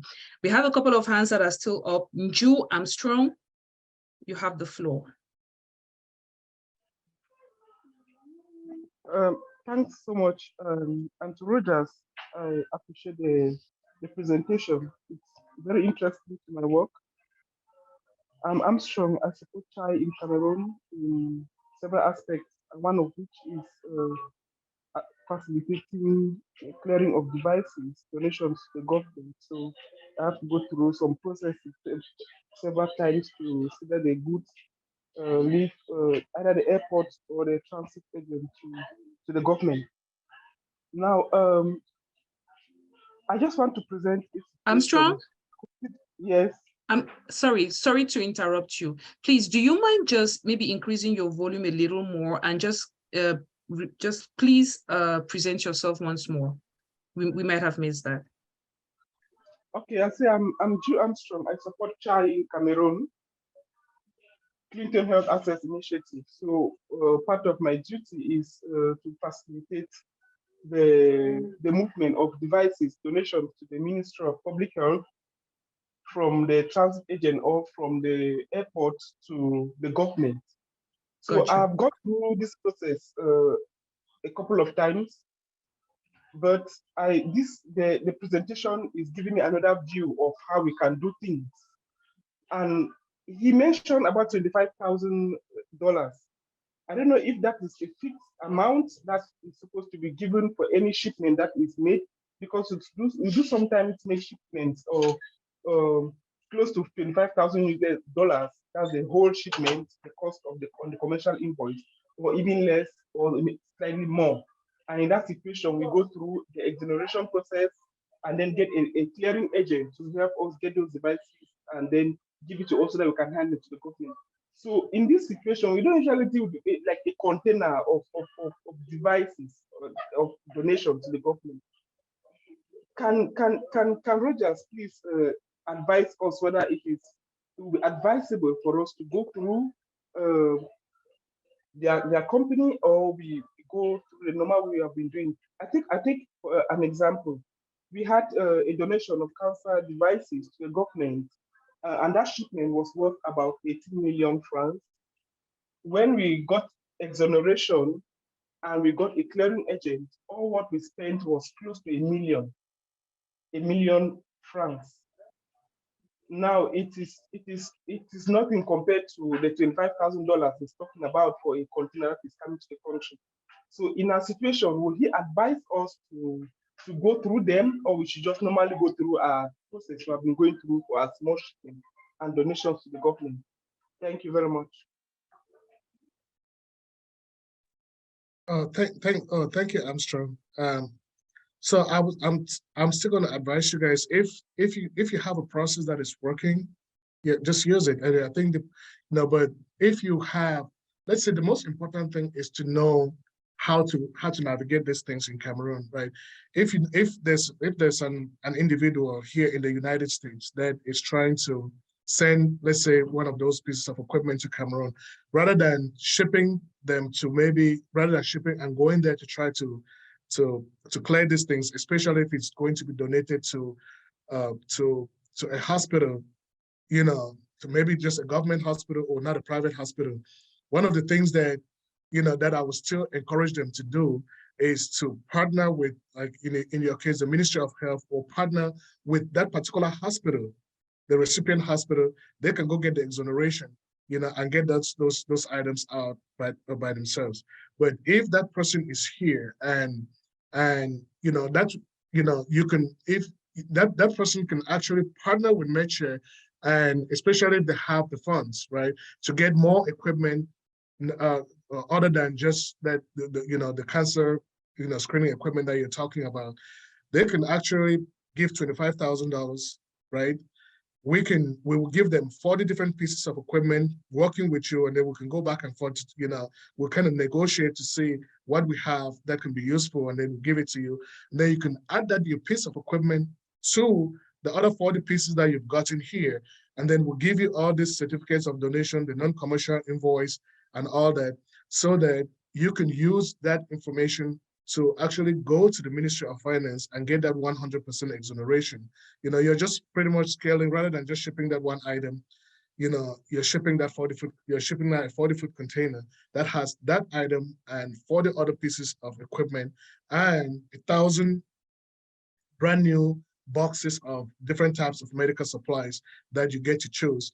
So, I mean, if it just depends. So if you guys, if it's just a piece of equipment, it might not be very cost effective coming through MedShare because you will still have to pay that $25,000, to get that 40-foot container. But if it's just one piece of equipment and you're shipping and you can consign it to the Ministry of Health or to that hospital and get the exoneration letter to get it out, there is really no need, coming through MedShare to spend another $25,000 if that was not what you were intending to do. Does it make sense? Perfectly, it makes sense. And if I'm permitted, I would like to just give a few steps of how we do exoneration. Maybe it can help others who are in such situations with small shipments coming to the country. So the exoneration we go, yes. Yes, Armstrong, maybe because of time, what we would appreciate, we would really love to hear this process. If you are able to, please, can you drop like a chat about it, a comment about it in the chat, because we still have a couple of hands up and we are already running out of time. If you don't mind, please, we would really love to tap into Chai's experience. Maybe just drop a step-by-step description of the process you follow in the chat so we can take a couple more questions. Is that okay? Thank you. I'll do that. I'll do just that. Okay. Thank you so Roger. much. And I'd like to connect with you offline. Thanks. Oh, okay. In that light, we have Chai's country director, Dr. Yaoba Seidu. Hi, Doc. Welcome. Thanks very much, Alison. My internet is really unstable, so I may go off. It's been a very exciting presentation, and I think during the last session, I did promise that we are going to prepare some sort of a presentation on how, in short, our experiences on our experience getting devices in country. And I think I've already tasked Armstrong and one of my colleagues on Aruna to do that. So perhaps it's gonna form like one of the maybe the content of a future session. So I have like two questions.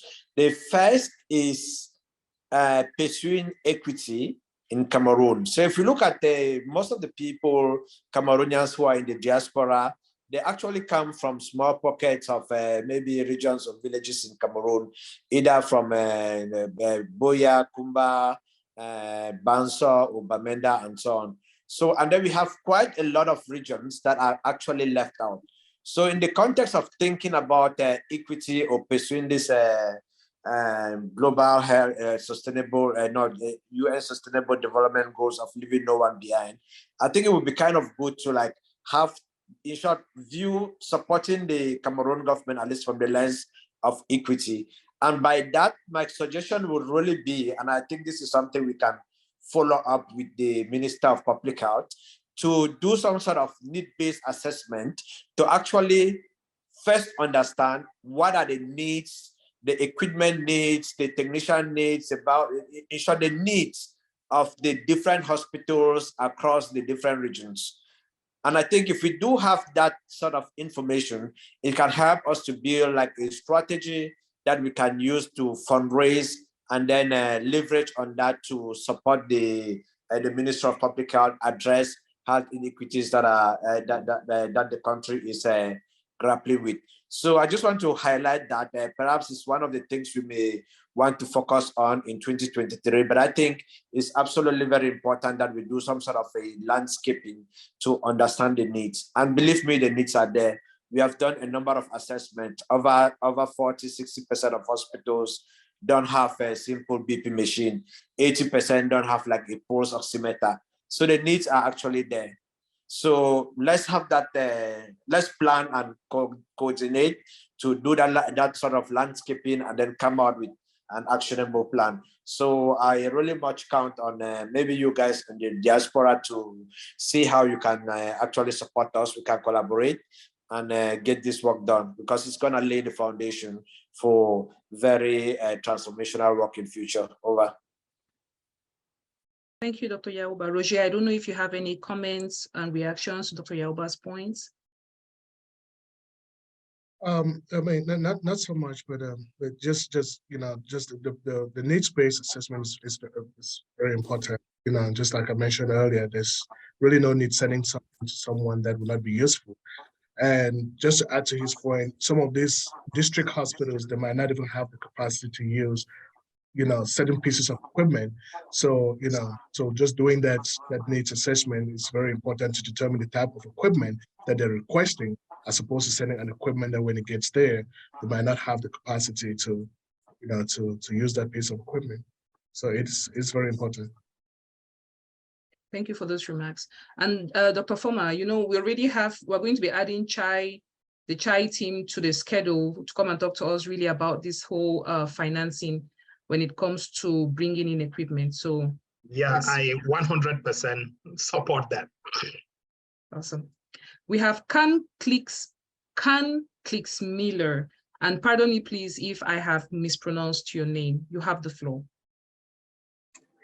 Thank you so much, madam, and I do accept that pronunciation as well. It depends from whichever part of the world you're coming from. My name is Can Click Smile Ambuwel Kolem, a public health expert working with PEPFAR funded project in Cameroon. I want to thank you so much for the brilliant coordination, and also to thank Roger for the good work he is doing with his organization. So I would just like to find out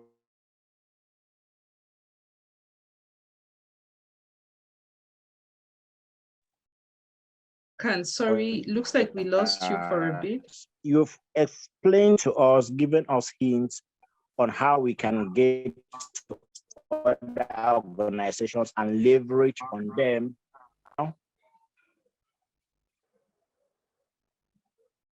Am I audible?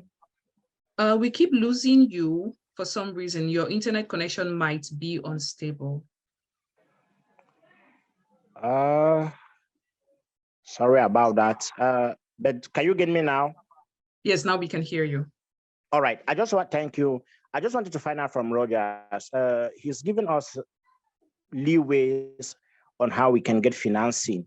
I want to find out as MedChef if also we can also apply to him or through his company too to be able to give us some of these medical equipment, so we can also help furnish some of the hospitals based on the needs we have here.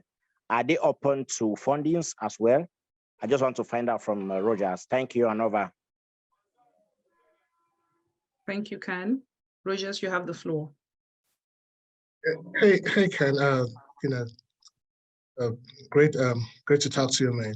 Unfortunately, MedShare is a nonprofit, and we actually rely on donations. We have corporate donors and we have individual donors that actually help to to fund or to run the nonprofit organization. So I know this question comes up a whole lot. We do not provide grants or financing. So because the way MedShare, that $25,000 that's not the full cost of shipping these containers, right? The actual cost is about between $42,000 to $43,000, between $40,000 to $43,000. So we do what we call like a cost sharing model, where we ask the recipients to come up with $25,000, and then we go out and raise the remainder of the funds to actually be able to customize the containers the way we do and send them to you. So, so we're in essence, we're already contributing towards any project that we're putting out there by going out and raising this money and adding to what we get from the sponsors or the recipients. Okay, thank you, Roger. We have two more hands up and then we'll round up today's session. Dr. Henshaw Mandy. Hi, welcome. Hi, thank you very much. Thank you so much, everyone. It's been a long time.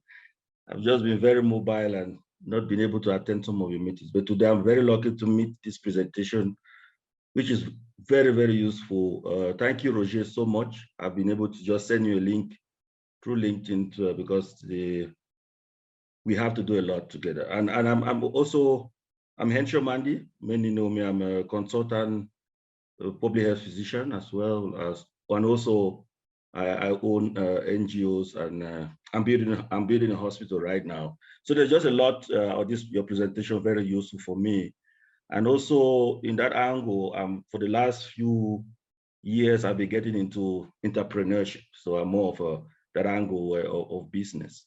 So one easy question I'm asking you right now. I know we talk a lot, don't have a lot of time today. Is MedShare, when is MedShare coming closer to Africa? I think MedShare should have an office where the needs are most needed.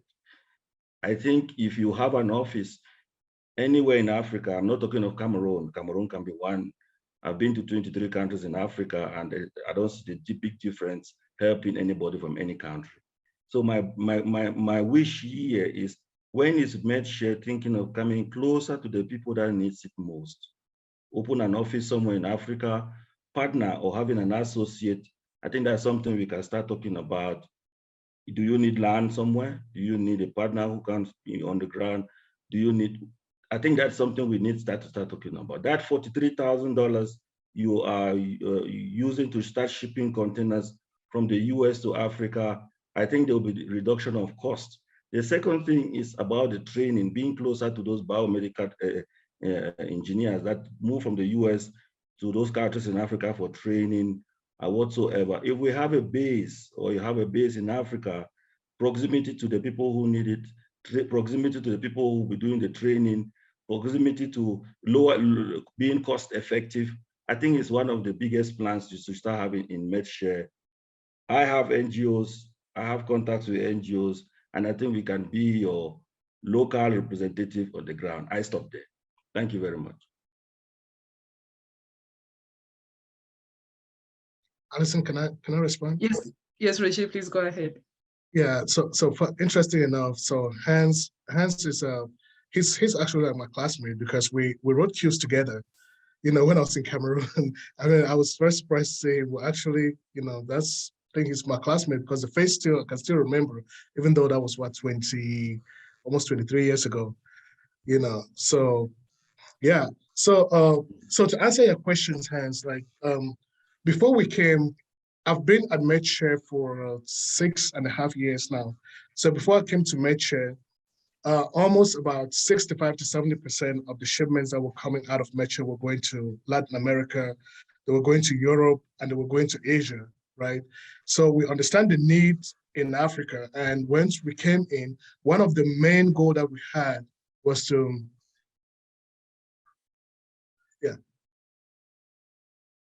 Sure, sorry.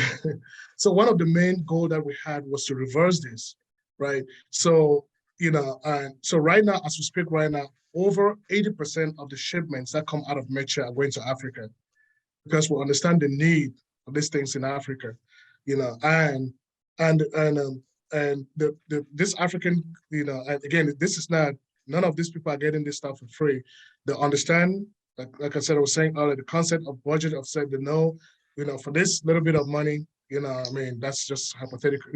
I don't want to underestimate 25,000 is a lot of money, but for $25,000, if you're getting 400,000, most of these governments in Africa, because they're cash strapped and all that, they know, they understand the value of spending this amount of money and getting those things in return. So in terms of opening offices in or branches, it is something that the board actually thought about, but they thought it wasn't, because most of those supplies that are still going to be shipped are coming from here in the United States. It was easier for us to just have this, just have the basis here to be able to collect all these items, process them, and then ship them. But the only thing that we're actually actively looking at, and there's actually like feasibility studies that is being done right now, is to open a biomedical equipment training and repair center in Ghana. We already have, Ghana is like a central hub. From Ghana, you can go to like different places in the world. So that is actually actively going on right now. I know a biomedical engineer has been there, and our CEO has been there, and this work is actually ongoing. And I think once it's approved, or once it goes into effect, that is something that we'll definitely share, because the closeness to the countries where these things are done is very important. So I'll definitely share that once it's up and running. Thank you, Roger. Dr. Manzi, so we have, we are bearing witness that if MedShare decides to follow Roger and come to Cameroon, you're giving MedShare land. We That's have right. many witnesses here. So the day they come, we want to see the land. I'm an entrepreneur. That will not be any problem at all. That wouldn't be any problem. Thank you so much. The last question for today's session goes to Dr. Tegomo. Hi, Brian. Yeah, hi, Alison, and thanks a lot, Roger, for the presentation. I think that's a really, really enlightening and very, very insightful presentation, and thanks a lot for honoring the invitation as well. I think your last response to Dr. Mandi really responded to my question already. I just wanted to bring up a point that he raised, which is something that has been a really ongoing conversation on the need to really bring these kinds of resources back to where the need is really based. This past week was the second annual International Conference of Public Health in Africa. It took place in Rwanda this past week. It just ended 2 weeks ago. And one of the recurring themes that came up during the conference was the need for Africa to build its own technological hub and biomedical technological hub. I think during the COVID-19 pandemic, we all witnessed what happened. We're the last country to receive vaccines. We're the last country for anything, for oxygen, anything. So I think we've suffered enormously. And I think all the leaders agreed that there was a need for us to build the need for this kind of infrastructure so that we can be better prepared. And the other concern that this might be a little bit controversial, but the other concern that I really do have is the fact that I think that Africa is becoming a junkyard or a medical graveyard where all medical equipment from the West is just being dumped in Africa. And usually there's not enough technological capacity to maintain those machines and those equipments. And I was really glad when I saw someone in the chat mention they were a biomedical engineer, and I think that's great, and we definitely need more of that. And I'm glad to hear that you're building a training institution in Ghana to help build those kinds of capacity. I think it's absolutely essential to have that, so Africa doesn't become some kind of a junkyard or graveyard for all those kinds of medical equipment. So with that said, I just wanted to thank you for your comments, and thanks a lot for your presentation. I think it was very useful. Thank you for the feedback, Brian. And Roger, we're going to hand over the floor to you for one last time, but I would like you to just tell us, how do all these MedShare donations benefit the layman in the street? This looks like, for a health system where people see pay out of pocket for majority of healthcare, it's true that it increases access to maybe a lot of things, whether it's, imaging and all of that in the different hospitals. But this looks to me like it empowers the system and further leads to strengthening just certain aspects, and the benefits of it, the financial benefits, kind of either go into individual pockets or they stay in the government. And we know how some of our systems are. The money ends up being siphoned into personal pockets. How do all these MedShare initiatives directly benefit the layman in the street in terms of cost? Are there any expected cost reductions that the patient should benefit from in hospitals that benefit from MedShare equipment? So that's a great question, and it just goes to, it's at the heart of what we do, right? I mean, I know you guys, I know this is like, it's like taking maybe taking ice to to the North Pole, because you guys are medical doctors, I'm not, but I understand how the system works in Cameroon, right? So when you go to the hospital in Cameroon, the first thing you do, you have to pay for consultation. Everybody pays for consultation. If you need supplies to, if the doctor or the nurses need supplies to work on you, like syringes, like gloves, like needles, and you can name them. I think you guys write a prescription or an order to go to the pharmacy to buy these things, and they bring them back and then they use them, right?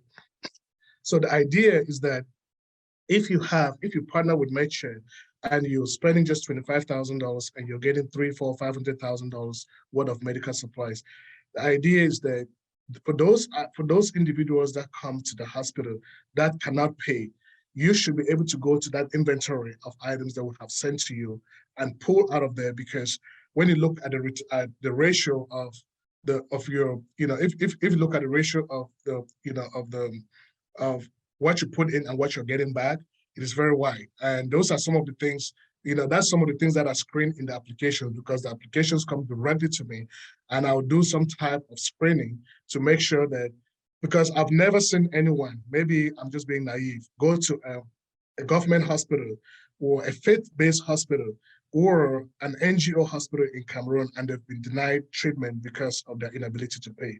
But if you go to a private hospital because they're profit-driven, they would, if you don't have the money, for the most part, they don't treat you or they will not attend to you, right? So the idea is that once you get all this stuff from us and then you go to the hospital, if you cannot pay, because the return on their investment, because of the sheer volume of the items that you're getting relative to how much you paid for, you should be able to just go in that inventory and pull these things and help those and use for these individuals.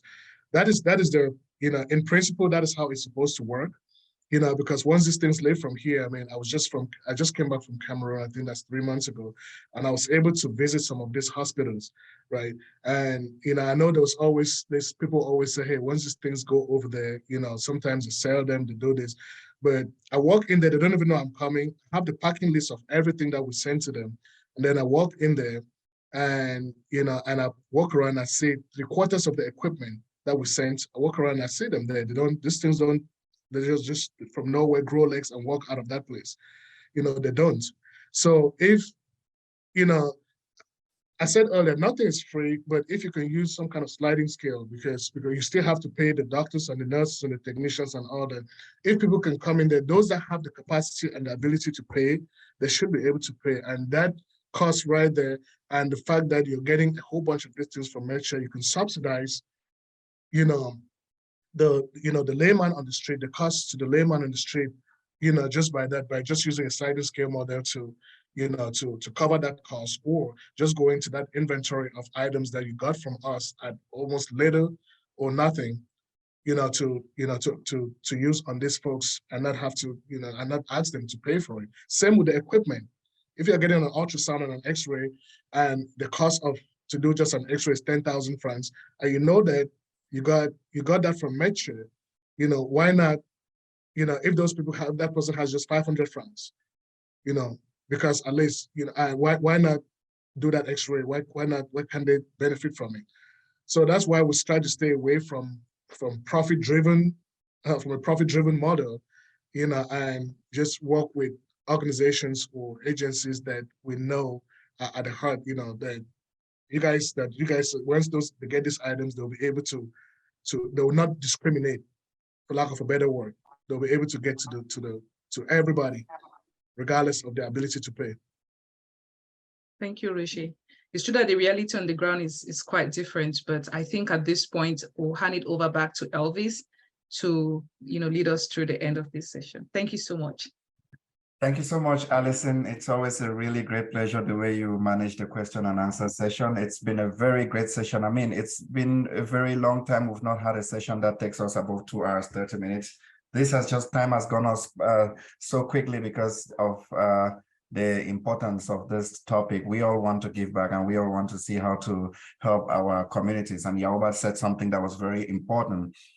We shouldn't only think about our villages, because there might be some villages that do not have the opportunity to have sons and daughters in the diaspora.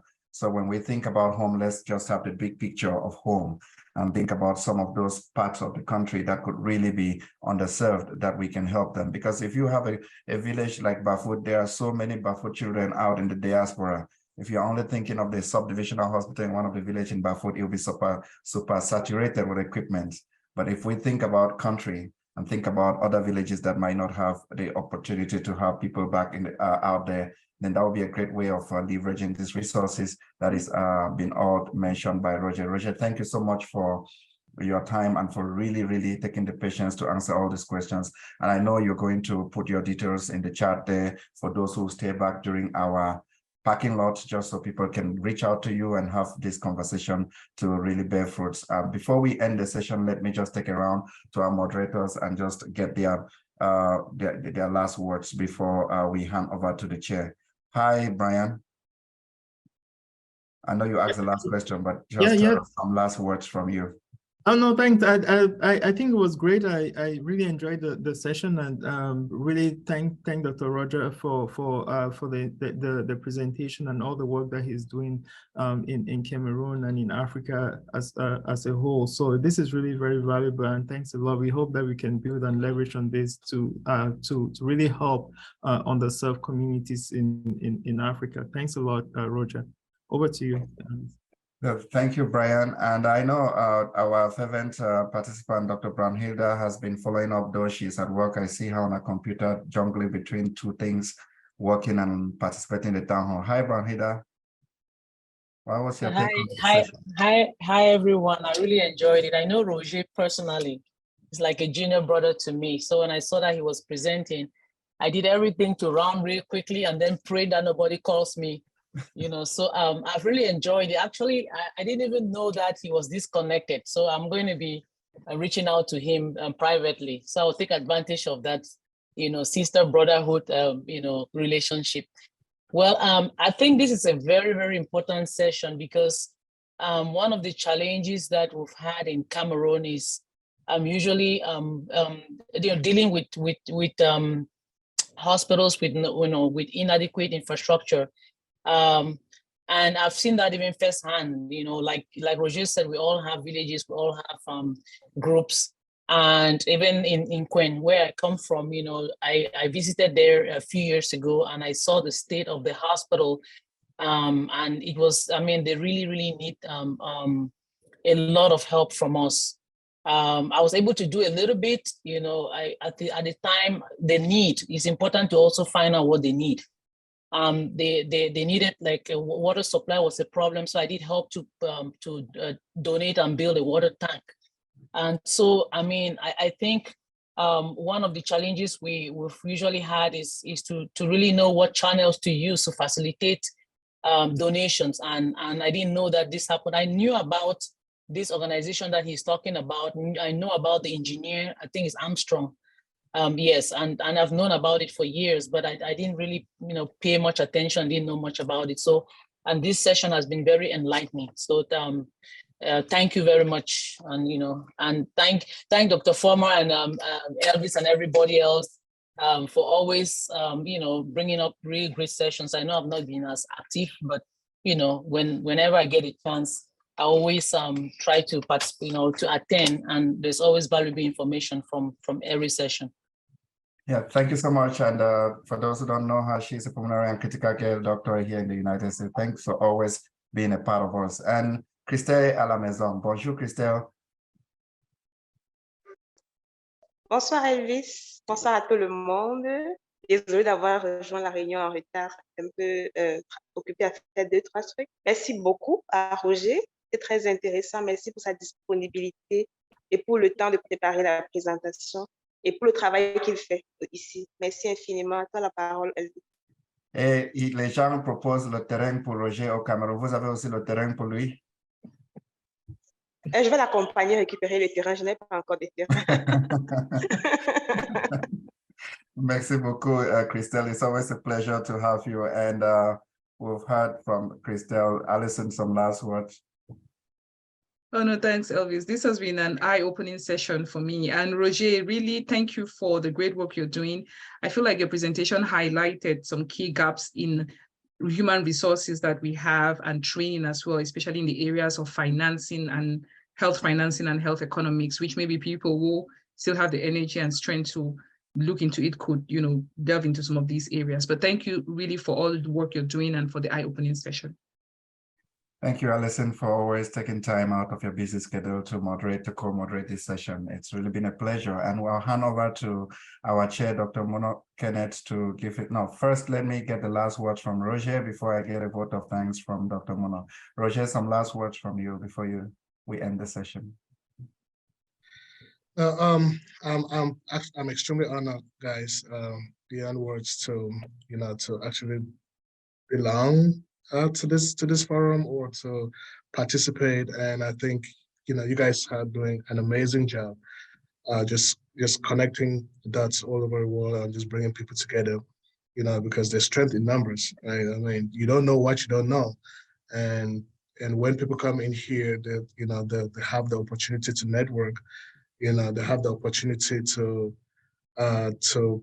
connect and leverage on other people's skills and their talents to actually create impact, you know, especially in our country, you know, which is greatly needed over there. So thank you for the opportunity.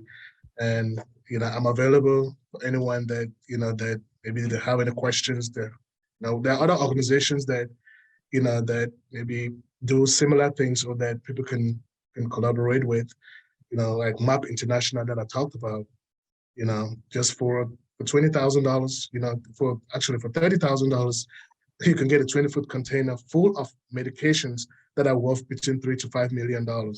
And if you know how to get the process through Sename, which is what, you know, this I think that's a cost that we, just people in this forum, can come up with and send to Cameroon and come up with a distribution plan and send it to the 10 different regions in Cameroon.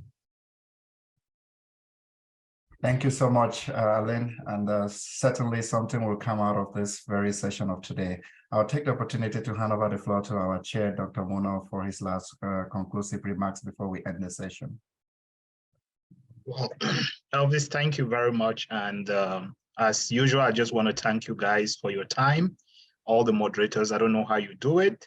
Every fortnight, you guys are here, sacrificing your time. Saturday is a very busy day. And I want to specially thank Roger for, you know, knowledge is power, as they say. There are times when lack of knowledge, no matter how much school we go to, but there are areas where we do lack knowledge and we should be humble enough to learn. I can tell you, I have learned a lot. I've learned that you can waste a lot of money without knowing the process. As our humble father and Professor and Dr. Fobi, everyone knows, well recognized, said it. They have done this before, but they did it the wrong way. If they knew about this process, if we know about how things are done. I can remember when I was director of the district hospital and the association of Makuda wanted to send things to Mancon. And the mistake they made still, that was how I learned about the process, which I didn't understand very well. The mistake they made was they had things, shipped things to Cameroon and got to the point where they had to look for money to take it out. And this was destined for government hospitals. And just being curious, left school then, and I realized that they just made a whole big mistake. I could actually give them an exoneration. I was told by a friend who works in Ministry of Finance, who was like an elder brother who works at, he's like, how do these guys call you now? You can actually just write a letter, call me, send it to me, and we're going to give them an exoneration 100%.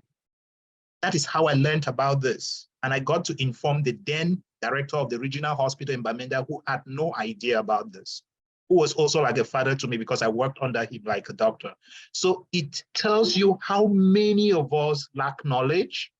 Despite going to school for so many years, I've been in school now for 20-something years in my life. Like I've been in school, just been in school, but I've never had knowledge in the sense of this direction of getting informed. But so please, I think you are a vessel of trying to enrich our people concerning how we can really tailor our help in such a way that is going to be meaningful. We can actually multiply our $25,000 to, I hope it could be $1 million. If I can multiply that, that would be nice, and give us light. And I think I'm in other organizations, and in the future, I would really want to invite you to participate and talk to these other organizations because I see a lot of us making the same mistake. And I saw Dr. Samuel's contributions. He has been doing a lot. I know he also has a lot of information. I hope he's sharing it with everyone in Dallas also because he has a lot of knowledge and he talked about all that. I was reading all his comments and questions. So yeah, I may be moving to Dallas soon also to settle, who knows, but I'm still looking at it. So it's a place I'm looking at in the next few months. But so guys, thank you all for coming. Please, this is, Elvis would tell you, Allison would tell you, we're a brotherhood. This is a platform where all organizations are welcome. If you have an idea, you have something you're doing that you feel you can share it with the rest of us. You can share it. It's not a network where we say we are a particular organization. We just want a platform where everyone could come together. We sit and we discuss healthcare problems. We build solutions. We connect. We actually shine light on other organizations that are existing. That is our goal. The ACP has had multiple members here. CamDoc UK, we're very grateful for them for always sending their members to also talk to us. We also have the anesthesia nurses. They're doing a wonderful job in Cameroon right now. We have so many groups. I can't call all of them. Alison knows all those names, but Elvis, thank you very much. And please, God bless you all. Stay in the parking lot. We'll have about 30 minutes just to chat, get to know each other. Those who are scared of asking questions that they think can lead to them being sacked from the government, please have the chance to ask it. Okay, God bless you all. Thank you very much, Mono. But one thing, if all those people in Dallas, Samuel, if your intention was to take Mono from us from the East Coast, please, you will be blocked from the next session. Mono, you are going nowhere. Stay with us in the East Coast. We love you here more. All right, ladies and gentlemen, thank you so much for being part of this session. I want to thank you for taking time to be with us this weekend. It's always a pleasure meeting with you every fortnight.